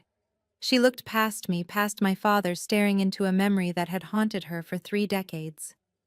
The hospital was understaffed that night. The power grid in the district was failing. We were running on backup generators, and the lights kept flickering like dying heartbeats. Dr. Evans was shouting orders, but the thunder was so loud it shook the instruments on the metal trays. Your mother came in screaming. She was in preterm labor, 7 months along. She was terrified, Elijah. She kept asking for you, but Dr. Evans would not let you in because he said it was too high risk. He did not want a civilian in the room if things went south, and things went south very quickly. Hattie paused, taking a ragged breath. The room was so quiet you could hear the rain drumming against the window like bullets. I watched my father, his face. He was pale, his skin taking on a gray, ashy tone. He was leaning against the wall for support, as if his legs had forgotten how to hold him up. The baby was breech, Hattie whispered. And the cord, it was wrapped around her neck. Not once, but twice. When the lights went out completely for 30 seconds, we were working by flashlight. In that darkness, Viola pushed one last time. I held my breath, waiting for the words that would change everything. There was no cry. Hattie said, tears streaming down her wrinkled cheeks. Babies are supposed to cry. They are supposed to scream when the cold air hits their lungs. But your baby was silent. She was blue, Elijah. We tried. God knows we tried. CPR, oxygen. But she was gone before she even took her first breath. My father let out a sound that I had never heard from him before. It was a low, guttural moan of pure agony. He slid down the wall until he was crouching on the dirty floor, his expensive suit gathering dust. He put his hands over his ears, as if trying to block out the truth, but Hattie kept talking. Viola passed out from the shock and the medication. She never saw the body. Dr. Evans made the call. He said it would kill her to know. He said she was too fragile. He told me to take the body to the morgue. So my child is dead, my father whispered, his voice broken. All these years. I thought you were the result of her cheating. I punished her. I punished you. But my daughter was already dead. He looked up at me, and the hatred that had been there for 34 years was gone, replaced by a hollow, devastating grief. He had not been raising a bastard. He had been raising a ghost while mourning a child he never knew he lost. But the question remained. If his child died in that room, then who was I, and how did I end up in his arms? Hattie wiped her eyes and looked at me. The tragedy was the beginning, she said. But the crime came next. Because just down the hall in the VIP suite, another tragedy was happening. A tragedy of a different kind. And that is where you came from. The room felt like it was spinning, but Hattie kept talking, her voice steady now that the burden of the secret was finally lifting. She told us that while my mother was grieving a silent birth in the darkness of room 302, a very different scene was playing out down the hall in the VIP suite. The backup generators were working there, keeping the lights bright on a 16-year-old girl named Sarah. She was crying not from pain, but from terror. She was the daughter of Senator Sterling, Hattie whispered, and the name hit my father like a physical blow. Senator Sterling was a legend in Georgia politics, a man who built his career on family values and conservative tradition. His daughter had made a mistake, Hattie continued. She had fallen in love with a boy from the other side of the tracks, a black boy. In 1990, that kind of thing could ruin a political career. When she went into labor, her parents did not call an ambulance. They called Dr. Evans. They brought her in through the back entrance. They wanted the baby gone. They told the girl she was giving the baby up for closed adoption, but I heard the senator talking in the hallway. He told Dr. Evans to make the problem disappear. He did not care where the baby went as long as it never came back to haunt his campaign. I listened, feeling a cold chill settle in my bones. I was not just an unwanted child. I was a scandal. I was the evidence of a forbidden relationship that powerful people had tried to erase. When Sarah gave birth to you, Hattie said, looking at me with wet eyes, you were perfect. You cried loud and strong. You had your mother as hazel eyes, and your father as skin. Sarah wanted to hold you, but her mother pulled you away before she could even touch you. They sedated her. They left you in the bassinet alone. Hattie took a deep breath, clutching her chest. I was standing in the hallway holding Viola's dead baby wrapped in a blanket. I was on my way to the morgue. But then I looked into the VIP room and I saw you. A healthy baby girl about to be thrown into the system or worse. And I thought of Viola. I thought of how broken she was. I thought of Elijah waiting in the hallway expecting a child. So I made a choice. My father made a choking sound, but Hattie ignored him. I went into the VIP room. The senator and his wife were arguing with the doctor in the corridor. No one was watching you. I took Viola's baby, the poor little thing that never took a breath, and I placed her in the bassinet in the VIP room. And then I took you. I wrapped you in the pink blanket meant for the Brooks baby. I walked back to room 302, and I placed you in Viola's arms. She was so groggy she did not even question it. She just saw a baby and she smiled. I stared at Hattie, my mind reeling. You stole me. I saved you, she insisted, leaning forward. The senator is family buried. Viola is baby thinking it was you. They thought their problem was dead. And Viola got to be a mother. I thought I was performing a miracle. I did not know Elijah would look at your skin and punish you for it. I did not know I was sentencing you to a life of hatred. My father stood up slowly. He looked like a man who had been hollowed out. So for 34 years, he whispered, I have been hating a child who actually belongs to one of the most powerful white families in the state. I have been calling a senator's granddaughter a bastard. Hattie nodded. Yes. And if the Sterlings ever find out you are alive, they will not be happy. You are a loose end, Ebony. And powerful men like that know how to cut loose ends. I looked at my father, and for the first time we were on the same side. We were both victims of a lie that was much bigger than us. But we were also in danger. Because the truth I had just uncovered did not just change my past, it threatened my future. The revelation hit me harder than any physical blow I had ever taken. For 34 years, I had carried the heavy mantle of being unwanted. I believed I was the byproduct of a mistake, a moment of weakness that everyone regretted. But Hattie was telling me something entirely different. I was not debris. I was stolen goods. I sat on that stained floral sofa and felt the tectonic plates of my identity shifting beneath me. Who are they? I asked, my voice barely a whisper. If my mother was the senator, his daughter, who is my father. Hattie reached into the pocket of her housecoat and pulled out a folded, yellowed newspaper clipping. She handed it to me with trembling fingers. It was an obituary from 10 years ago, but the picture showed a young man with skin the color of deep mahogany and eyes that matched my own.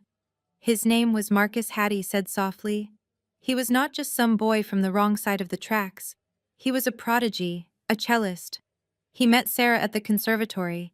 They were two brilliant musicians who fell in love. But Senator Sterling had plans for his daughter that did not involve a black musician. When Sarah got pregnant, Marcus tried to fight for you. He came to the hospital that night demanding to see his daughter. I looked at the photo of the man who had fought for me. He looked kind. What happened to him? I asked, dread pooling in my stomach. Hattie looked down. The senator had him arrested for trespassing. A year later, he died in a car accident that many people said looked suspicious. But Sarah, she survived. You know her, Ebony. Everyone knows her. She is Sarah Vance. My breath hitched. Sarah Vance was not just a name, she was a legend. She was a world-renowned concert pianist who played for presidents and royalty. I had listened to her records on rainy nights, finding comfort in the melancholy of her music, never knowing that the hands playing those keys were the same hands that should have held me. She never married, Hattie continued. She dedicated her life to music. I saw an interview once where she said she plays to fill the silence of a loss she cannot speak about. She thinks you died that night, Ebony. Her parents told her the baby did not make it. They broke her heart to save their reputation. I stood up slowly, the newspaper clipping crinkling in my hand. The room felt too small for the magnitude of this truth. I looked at my father, Elijah. He was slumped in the corner staring at me with a look of abject horror. He was realizing the magnitude of his mistake. He had spent decades abusing a child he thought was beneath him, only to find out that I came from a lineage of power and artistic genius that he could only dream of. You called me a bastard, I said, looking down at him. You treated me like I was dirty. But I am the daughter of a senator and a virtuoso. I come from love, Elijah. Real, dangerous, tragic love. And you. You are just the man who was lucky enough to be in the same room as me. The power dynamic in the room flipped instantly. I was no longer the beggar asking for a seat at the table. I was the queen who had just discovered her crown had been stolen. I was not just angry, I was vindicated. And I knew exactly what I had to do next. I was going to find Sarah Vance. And I was going to introduce her to the daughter she had mourned for half a lifetime. Here is the detailed script for Part 25, following the exact continuity and formatting requirements for AI voiceover. The realization hit Elijah Brooks like a physical blow. For decades he had walked through the world with his chin held high, convinced that his bloodline was superior and that I was the pollution in his pristine gene pool.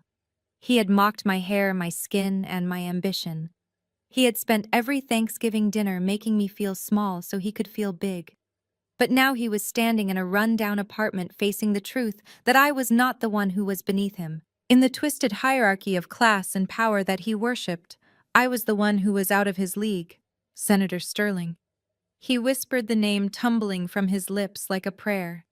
He looked at me, and for the first time I did not see a father looking at a child. I saw a peasant looking at a queen. I punished you, he stammered, his voice thick with panic. I made you sleep in the attic. I made you pay for your own clothes. And you were a sterling. I treated a senator, his daughter, like a servant. It was not guilt that was eating him alive, it was the irony. The cosmic joke was so cruel that his heart simply could not take it. He had spent 34 years mourning a dead child he never saw while abusing a living child who represented the very power he craved. The cognitive dissonance was too much. I watched as the color drained from his face, turning his skin an ashy gray. He reached out a hand toward me, trembling violently. "Ebony," he gasped. "I did not know. You have to understand. If I had known—" "That is the problem, Elijah," I said, standing over him. "You only treat people with respect if you think they have a pedigree. You did not love me because you thought I was worthless. And now that you know I am valuable, it is too late. You cannot buy stock in a company after it has already gone public, and you certainly cannot buy a daughter after you have spent a lifetime selling her out." His eyes widened in terror. He tried to take a step forward, but his legs gave way. His left hand flew to his chest, clutching the silk lapel of his tuxedo, as if he were trying to rip his own heart out. A guttural sound escaped his throat, a terrible gurgling noise that sounded like a drowning man. "Dad," I said, stepping forward instinctively despite myself. He did not answer. His knees hit the dirty linoleum floor with a sickening thud. He swayed for a second, looking at Hattie, then at me, his eyes rolling back in his head. Then he collapsed completely, falling forward onto his face. Elijah Hattie screamed, dropping to her knees beside him. She turned him over. He was conscious, but barely. His breath was coming in short, shallow gasps, and his hand was clawing at the air. "My chest," he wheezed, his voice barely audible. "It hurts. It is justice, Elijah," I thought as I looked down at him. "It is the weight of 34 years of hate sitting right on your chest." But I was not a monster. I was not him. I pulled out my phone and dialed 911. As I gave the operator the address, I watched the man who had been my tormentor turn into a helpless old man, writhing on the floor of a stranger's apartment. The karma was immediate, and it was brutal. He had wanted to destroy my life, but the truth had just destroyed his heart. The sound of my father hitting the floor was heavy and final, like a tree falling in a forest. Hattie was wailing, a high-pitched sound of pure terror, clutching her chest as if she were the one dying. But it was Courtney's reaction that froze my blood. In a normal world, when a family member collapses, you rush to their side. You check for a pulse, you call for help, but Courtney did not live in a normal world. She lived in a world where people were only as valuable as their bank accounts. Instead of kneeling beside the man who had funded her lifestyle for 5 years, Courtney lunged for his tuxedo jacket. She was not checking for a heartbeat. She was checking his pockets. "Where is it?" she hissed, her eyes wild and frantic. She ripped open his jacket, ignoring his gasping breaths. "Where is the draft? He had the new will in here. I saw him put it in." "Courtney, what are you doing?" I screamed, dropping to my knees beside my father. "Call 911. He is having a heart attack." She ignored me. Her hands were clawing at his chest, pulling out the folded papers we had brought from the lawyer's office. She found the DNA test results and the contract I had signed. She scrambled backward, clutching the papers to her chest like a shield. "No," she muttered, pacing the small room. "If he dies now, the old will stands. But if he lives, he changes everything. He cuts Dante out. He cuts me out."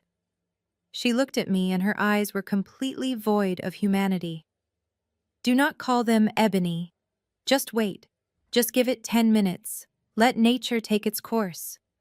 I stared at her in horror. She was effectively suggesting murder by negligence. She was willing to let a man die on a dirty linoleum floor just to ensure she didn't have to downgrade her SUV. "You are sick," I spat. I lunged at her, shoving her hard enough that she stumbled back into the television set. I snatched my phone from my pocket and dialed emergency services, putting it on speaker as I turned back to Elijah. He was turning blue. His breathing was shallow and rattling. "Dispatcher, I have a 60-year-old male in cardiac arrest," I shouted clearly into the phone. "We are at the Towers apartment 4B. Send paramedics now." I loosened his tie and tilted his head back to clear his airway. My hands were shaking, but my training took over. I placed my hands on his chest, feeling the erratic flutter of his heart. This was the man who had called me a bastard. This was the man who had locked me out in the rain. This was the man who had hated me for simply existing. And yet here I was, fighting to keep air in his lungs while his chosen family stood in the corner wishing him dead.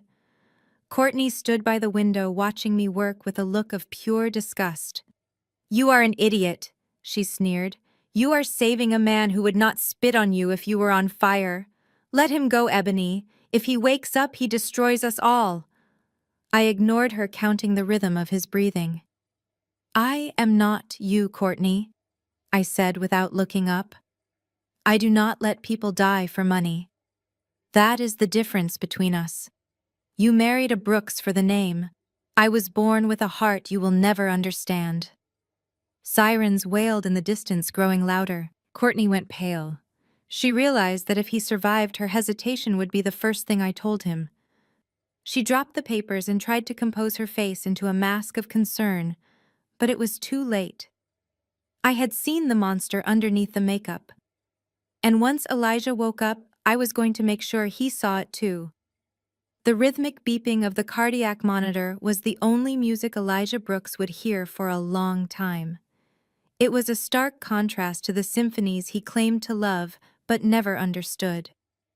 I stood at the foot of his bed in the intensive care unit, watching the machine breathe for him. The rise and fall of his chest was mechanical and jerky. The stroke he suffered in Hattie Mae's apartment had been catastrophic. It had not killed him, but it had done something far more poetic. It had silenced him. Dr. Ara stood beside me, holding a tablet with the grim results of the MRI. "It is a condition called locked-in syndrome," he explained, keeping his voice low. "The hemorrhage caused severe damage to the brainstem. He is fully conscious, Ebony. He can hear us. He can process everything we are saying. But he has complete paralysis of nearly all voluntary muscles. He cannot speak. He cannot move his limbs. He can only move his eyes vertically. One blink for yes, two blinks for no." I looked down at the man who had spent 34 years barking orders at me. His eyes were wide open, staring at the ceiling in sheer terror. He heard every word. He knew he was trapped in a prison of his own flesh. Courtney was standing near the door, checking her watch. She stepped forward the moment the doctor stopped talking. "Well, if he is a vegetable, we need to discuss palliative care. Keeping him on life support is draining the estate. As his daughter-in-law and the wife of his biological heir, I think we should let nature take its course." I turned to her slowly. My face was calm, but my voice was ice. "You do not get to think, Courtney. You do not get to speak." She bristled, her hands going to her hips. "Excuse me. Dante is his son. I am his proxy." "Actually, you are not," I said, pulling a document from my purse. It was the medical power of attorney Elijah had signed 5 years ago after a minor scare. He had never updated it because he was too arrogant to believe he would ever need it again. It lists me as the primary agent for all medical decisions. I am the only one who decides who stays and who goes. Courtney turned a shade of pale, usually reserved for dead fish. She looked at the document, then at me, realizing she had just lost the war. "Get out," I said, pointing to the door, "and tell security that if you or Dante try to enter this floor again, I will have you arrested for harassment." Courtney fled without a word. The doctor excused himself, leaving me alone with my father. I walked to the side of the bed and gripped the metal rail. Elijah's eyes snapped to mine. They were wild, frantic. He blinked rapidly, trying to communicate, trying to beg. I leaned in close, so he could see the hazel eyes he had despised for so long. "I am not going to kill you, Elijah," I whispered. "That would be too easy. I am going to keep you alive. I am going to hire the best nurses and the best therapists. I want you to live a very long time, because I want you to be awake and conscious when I find my real mother. I want you to watch from this bed as I take my place in a world you only pretended to belong to. You are going to watch me win, and you will not be able to say a single word to stop me." He blinked once. A tear leaked from the corner of his eye and rolled into his ear. It was the first time he had ever cried for anyone other than himself. I wiped it away gently, not out of love, but out of pity. The tyrant had fallen, and I was finally free. Dante was leaning against the beige wall of the hospital corridor, sobbing into a handkerchief that looked suspiciously dry. It was a performance worthy of a daytime soap opera. He was loud enough to attract sympathy from the passing nurses, but quiet enough to avoid being asked to leave. I watched him through the glass of the waiting room. He was not crying for his father. He was crying for the credit limit that was about to be frozen. Courtney had undoubtedly called him in a panic, breaking the news that I was now the gatekeeper of the estate. I looked down at the medical tablet I was still holding. It contained the comprehensive intake forms for Elijah Brooks. My eyes scanned the data automatically, my forensic accountant brain looking for patterns even in tragedy. I stopped at the line for blood type. A B negative. It was the rarest blood type in the world, found in less than 1% of the population.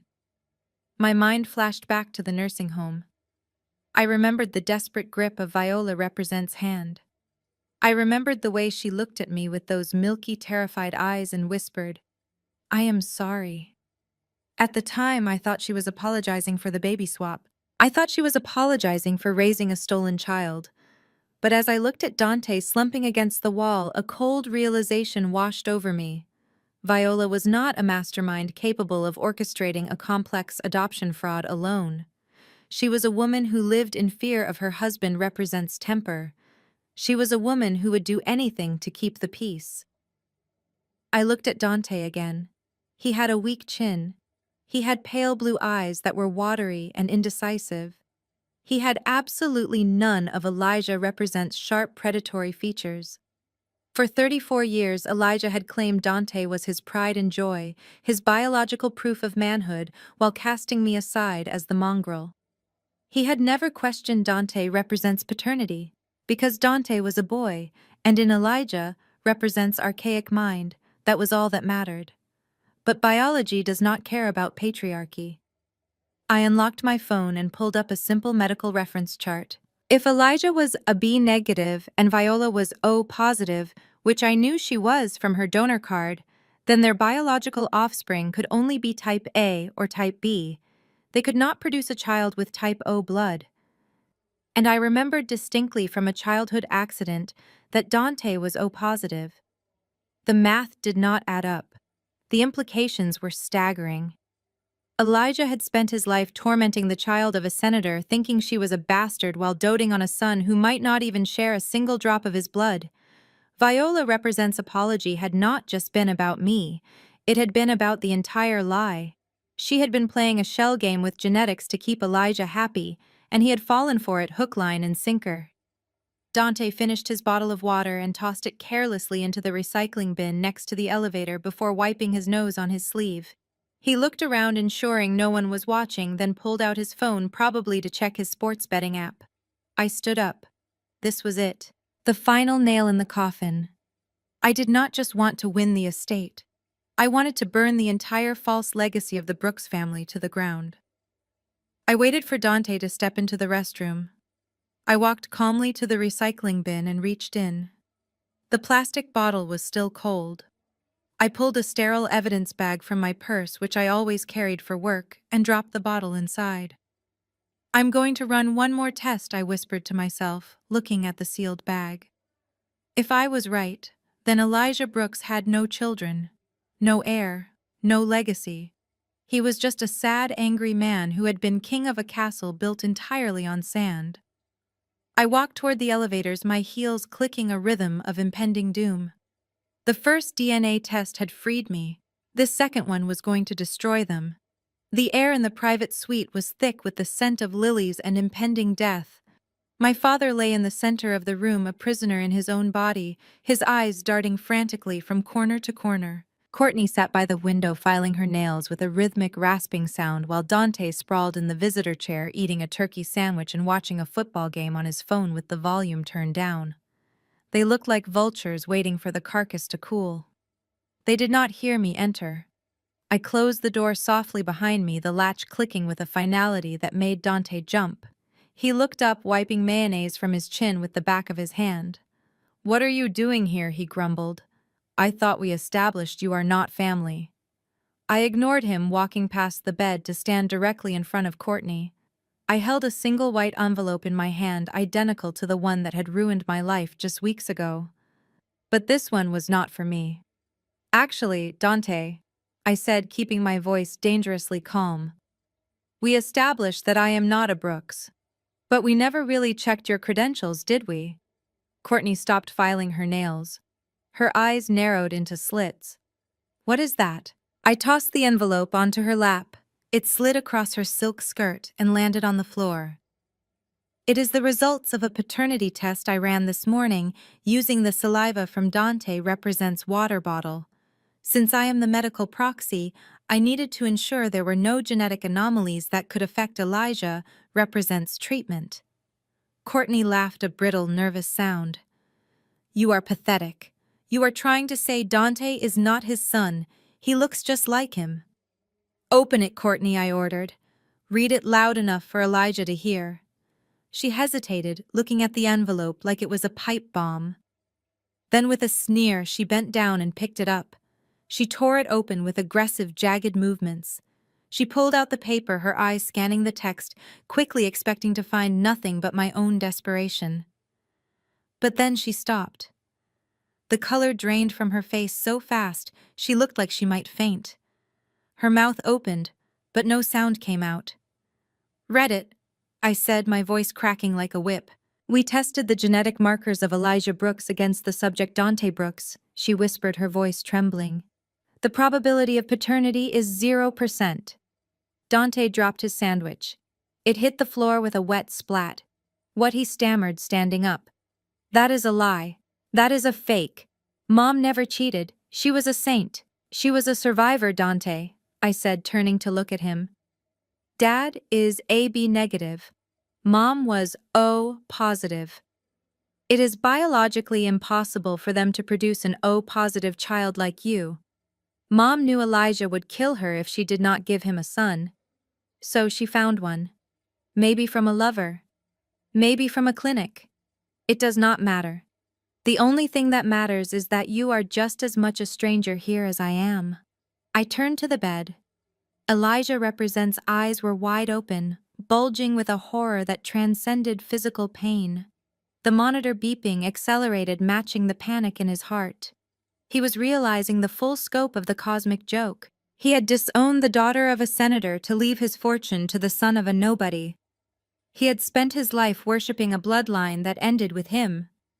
"Viola played you, Elijah," I whispered, leaning over the rail. "She played us all. You have no heirs. You have no legacy. You are the last of the Brooks line, and it dies in this bed with you." The room was silent, save for the frantic beeping of the machine. Courtney looked at Dante with pure disgust, realizing her golden ticket was a fraud. Dante looked at his hands as if they belonged to someone else. And Elijah just stared at the ceiling, tears streaming into his ears, drowning in the truth he had spent a lifetime avoiding. The house of cards had not just fallen, it had been incinerated. The silence in the room was heavy enough to crush bones.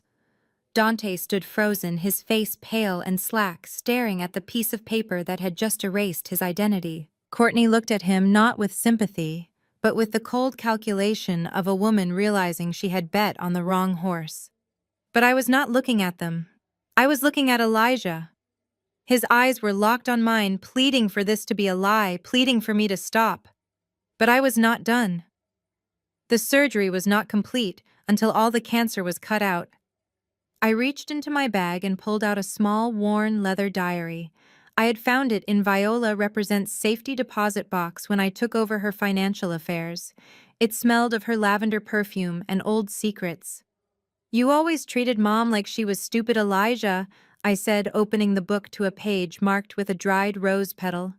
"You thought she was just a trophy you could polish when you wanted and ignore when you were bored. You thought she did not notice your emotional affairs. You thought she did not see the way you looked at other women, the way you mentally replaced her every single day. But she saw everything, and she decided to replace you first. I began to read aloud, my voice steady in the quiet room. December 12th, 1992. Elijah told me today that he wants a son. He wants a legacy. He looks at me with such disdain, as if my body is a failure because of what happened with the first baby. He does not touch me. He barely speaks to me. But Thomas speaks to me. Thomas brings me flowers from the garden he tends. He touches me like I am precious. Elijah wants a son. I will give him a son. But he will never be a Brooks. He will be a child of love, not obligation. I closed the book and looked at Dante. You remember Thomas, don't you, Dante? The head gardener. The one who taught you how to whittle. The one who taught you how to plant hydrangeas. You used to spend hours in the greenhouse with him. You cried for a week when he was fired. Dante stumbled back until his legs hit the wall. No, he whispered. That is just the gardener. He was your father, Dante, I said. And the irony is sickening. I turned back to the bed where Elijah lay paralyzed. For 32 years, you paraded Dante around the country club. You bragged about his hands. You said, "Look at those strong hands, those are Brooks' hands." You said he had your work ethic. You said he was a chip off the old block. But he was not. He was the gardener, represent son. You spent millions of dollars educating and clothing the child of the man who mowed your lawn. Elijah represents eyes filled with tears, but they were tears of rage. The vein in his forehead pulsed. He was realizing that his entire life was a farce. He had rejected the daughter of a senator to raise the son of a laborer. He had called himself a king, but he had been the court jester the entire time, dancing to a tune Viola played from the shadows. Viola did not just cheat on you, Elijah, I said, leaning in close. She dismantled you. She let you build your entire ego around a lie. Every time you hugged Dante, every time you praised him, you were mocking yourself.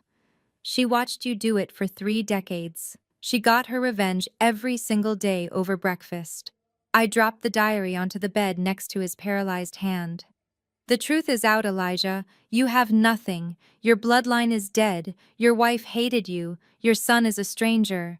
And the only person left standing, the only person with the power to save you or destroy you, is the girl you threw away.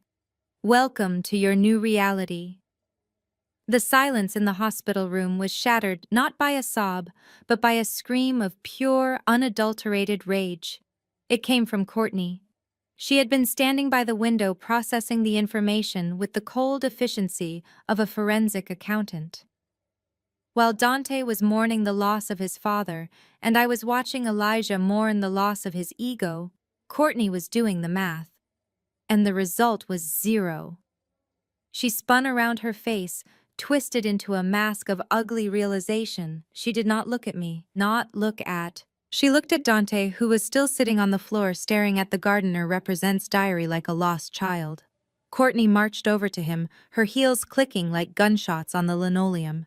She grabbed him by the lapels of his wrinkled jacket and hauled him to his feet with a strength born of pure financial panic. "You idiot!" she shrieked, shaking him violently. "Do you know what this means? Do you have any idea what your mother just did to us?" Dante blinked, looking at her with confused, watery eyes. "Courtney, stop. I just found out my dad is not my dad. Give me a minute." "You do not have a minute," she screamed, spitting in his face. "You do not have a dad, Dante, and more importantly, you do not have a trust fund." I read the will. I memorized it. Elijah left everything to his biological issue. That is the legal term, Dante. Biological issue.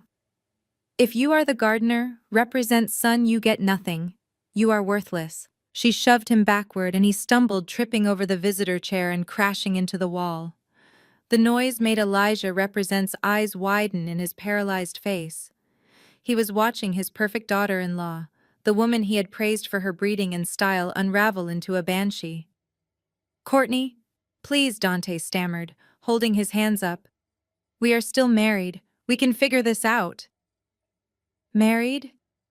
She laughed, a high-pitched sound that bordered on hysteria.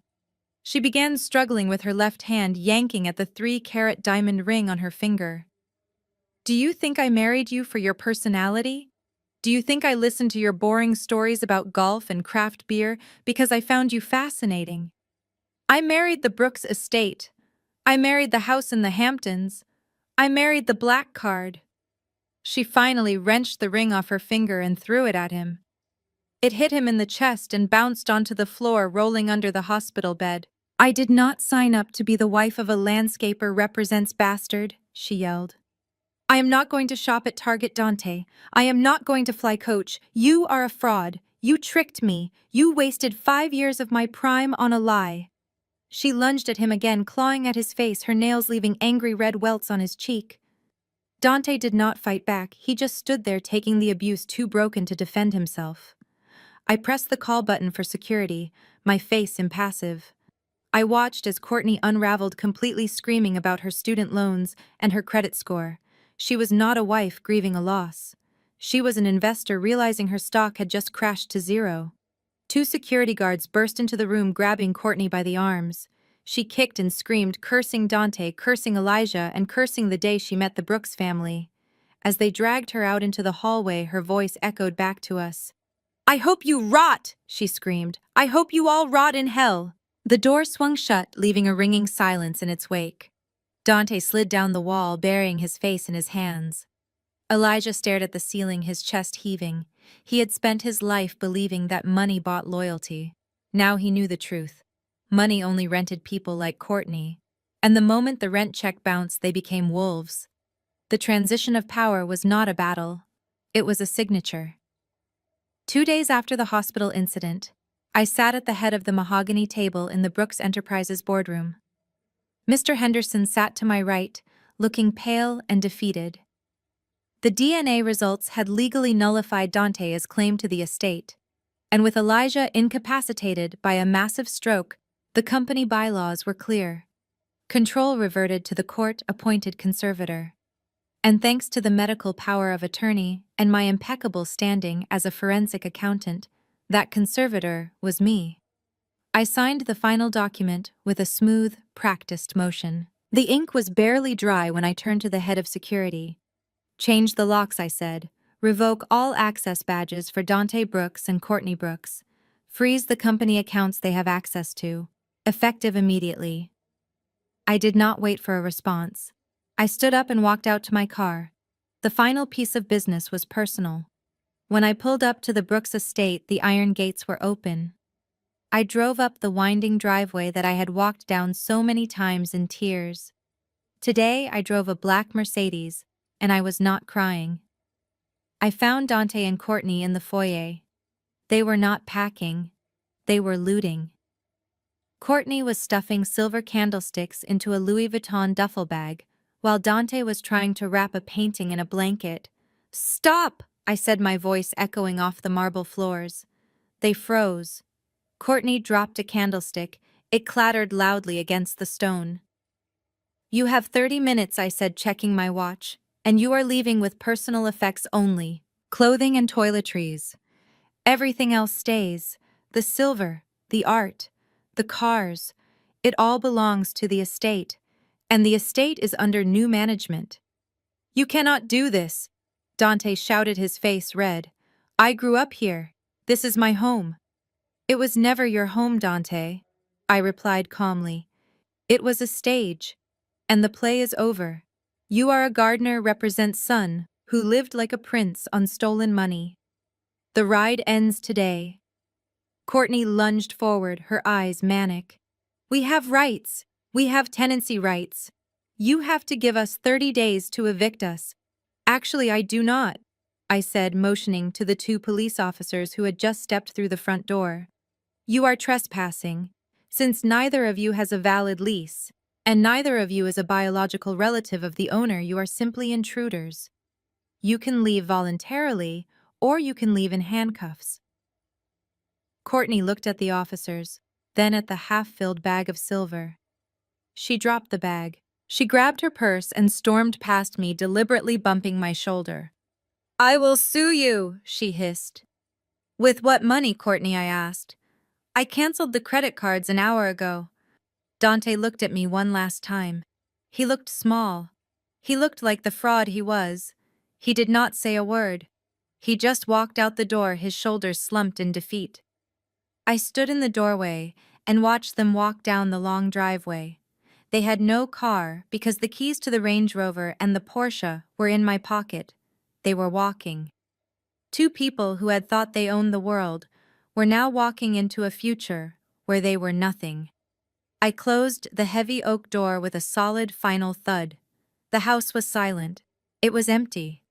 And for the first time in 34 years, it was finally clean. Sending that email was the hardest thing I had ever done. I drafted it a dozen times, deleting words, typing them back, trying to find the right balance between professional detachment and the desperate cry of a lost child. In the end, I kept it simple. I attached a photo of myself, and a scanned copy of Hattie Mae Represents Confession. I sent it to the management agency of Sarah Vance, the world-renowned pianist. I expected a long silence or perhaps a legal cease and desist from the senator. I did not expect a phone call 20 minutes later from a woman who could not speak through her sobbing. 48 hours later, I stood on the tarmac of a private airfield on the outskirts of Atlanta. The wind whipped my coat around my legs, but I did not feel the cold. I watched as a sleek Gulfstream jet descended from the clouds, its engines screaming a high-pitched whine that sounded like victory. On the tail was the Sterling family crest. It was not gaudy like the gold-plated nonsense Elijah Brooks loved. It was understated, elegant, and powerful. The stairs lowered, and for a moment, no one moved. Then a woman stepped into the light. Sarah Vance was beautiful in a way that had nothing to do with makeup or surgery. She wore her age like a badge of honor, her silvering hair pulled back in a severe bun that highlighted high cheekbones that mirrored my own. She gripped the railing, her knuckles white. Behind her stood Senator Sterling. He looked older than his pictures, shrunken by time and perhaps by guilt, but his eyes were sharp. Sarah did not walk down the stairs. She ran. She stumbled onto the tarmac, ignoring the flight crew and the security detail. She stopped 3 feet away from me, her chest heaving.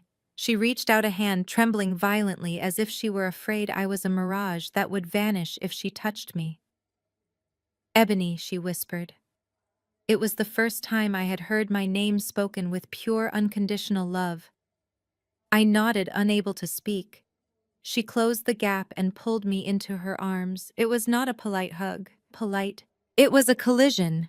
She buried her face in my neck, sobbing with a force that shook her entire body. I felt a dam break inside me.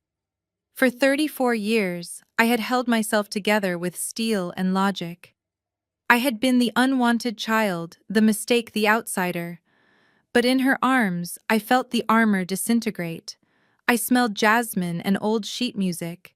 I smelled home.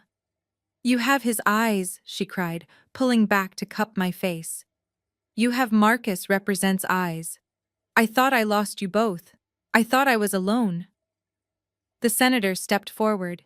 He leaned on a cane, looking at me with a mixture of awe and shame. He saw the luxury car parked behind me. He saw the way I carried myself. He realized that despite his best efforts to erase me, I had not just survived. I had thrived. "I was wrong," he said, his voice raspy. He did not offer excuses. He did not talk about politics or reputation. He simply bowed his head in a gesture of surrender. "I was wrong, and I will spend the rest of my life trying to earn your forgiveness." Sarah took my hand, intertwining her fingers with mine. They were long, slender pianist fingers identical to my own. "Come home," she said, "not to that house of lies you left behind. Come to Vienna with us. Come hear me play. I wrote a concerto for you. I have played it every night for 30 years, waiting for you to hear it." I looked back at the city skyline, where Elijah Brooks lay paralyzed in a hospital bed, and where Dante and Courtney were wandering the streets with nothing. That world was small and petty. I turned back to Sarah and the senator. I looked at the plane waiting to take me to a life of art and legacy. I am ready, I said, squeezing her hand. I walked up the stairs of the jet, leaving the Brooks name on the tarmac. I was no longer an accountant auditing a fraudulent life. I was a daughter returning to her true history. And for the first time in my life, the balance sheet was finally full. The morning sun streamed through the floor-to-ceiling windows of the master suite, illuminating dust motes dancing in the air. This room had been forbidden to me as a child. It was the sanctuary of the king, a place where Elijah Brooks made decrees that ruined lives. Now it was my dressing room. I stood before the gilded full-length mirror, smoothing the lapels of my charcoal Tom Ford suit. The fabric was cool and expensive under my fingers. The reflection staring back was sharp, composed, and terrifyingly powerful. In the background of the reflection, sitting in a motorized wheelchair, positioned specifically to face the window, was Elijah. He was dressed impeccably in a cashmere sweater and pressed trousers. I paid the nurses a fortune to make sure he looked dignified, but the dignity ended at his neck. His face was frozen in a permanent mask of slack-jawed silence. Only his eyes moved. They darted frantically from the manicured lawn outside to my reflection in the mirror. They were wet with a mixture of regret and visceral fear. I turned around slowly, the heels of my shoes sinking into the plush Persian rug. I walked over to him and crouched down so we were eye level. The hum of his oxygen concentrator was the only sound in the cavernous house. "Look at this place, Elijah," I said softly, gesturing to the room, the estate, the empire beyond the window. "It is quiet now, isn't it? The noise is gone. Courtney is gone, chasing another wallet to drain. Dante is gone, working at a landscaping crew 3 towns over, trying to learn the trade his real father mastered. Viola is in her own world." His eyes locked onto mine. He blinked once. A tear spilled over, trying to escape the prison of his body. "You spent 34 years trying to curate the perfect family." I continued, my voice devoid of malice. "You wanted a pure bloodline. You wanted brilliance. You wanted loyalty. You were so obsessed with the packaging that you never checked the contents. You threw away a diamond because you thought it was glass, and you polished a stone thinking it was a gem." I reached out and adjusted the blanket on his lap. He flinched internally. I could see it in his pupils, but he could not pull away. He was forced to endure my touch, just as he was forced to endure my charity. "You were right, Dad," I whispered, using the title not as a sign of respect, but as a final stinging irony. "I am not your daughter. I do not have your blood. I do not have your name. I belong to a lineage of artists and leaders, people with souls far deeper than your bank account." I stood up, towering over him. The sun caught the gold watch on my wrist. It was his watch. I wore it now. "But here is the truth that will keep you awake at night, Elijah. I am the only one who stayed. The son you worshipped abandoned you the moment the money ran dry. The wife you trophyized betrayed you. The daughter-in-law you admired left you to die on a dirty floor. I am the stranger. I am the intruder. And I am the only person on this earth who cared enough to keep your heart beating." I walked to the door, grabbing my briefcase. I paused with my hand on the brass knob and looked back at him one last time. "That is my punishment for you, Elijah. You have to live. You have to sit in this chair every single day and watch the bastard child run your empire better than you ever did. You have to watch me succeed. You have to receive my mercy knowing you never earned it." I opened the door. "Have a good day, Elijah. I will see you at dinner." I walked out, closing the door on the man who had been a god in his own mind. He was alone now, trapped in the silence he had created, attended to by the ghost he had failed to exorcise. The game was over. And as I walked down the grand staircase toward the future, I realized that the best revenge was not destroying your enemy. It was letting him watch you live. The tragic downfall of Elijah Brooks and the triumphant rise of Ebony offers a profound lesson on the true nature of value and legacy. Elijah spent 34 years obsessed with the superficial markers of good breeding, bloodline status, and control. He mistook genetic biology for loyalty and abused the one person who actually possessed the strength and character to uphold his empire. His prejudice blinded him to the reality that the son he idolized was a hollow vessel, while the daughter he rejected was a diamond wrapped in a mystery. This story teaches us that true nobility isn't found in a birth certificate or a bank account. It is found in resilience, integrity, and the choices we make when the world turns against us. It serves as a stark warning that karma is real and patient. The energy you put into the world will eventually return to you. Elijah's punishment wasn't death, but the agonizing clarity of seeing exactly what he threw away. In the end, we learned that family isn't defined by whose blood you carry, but by who remains standing by your side when the walls come crashing down. If you enjoyed this saga of betrayal, justice, and the ultimate twist of fate, please hit the like button, subscribe to our channel, and share this video with someone who needs a reminder that the truth always wins.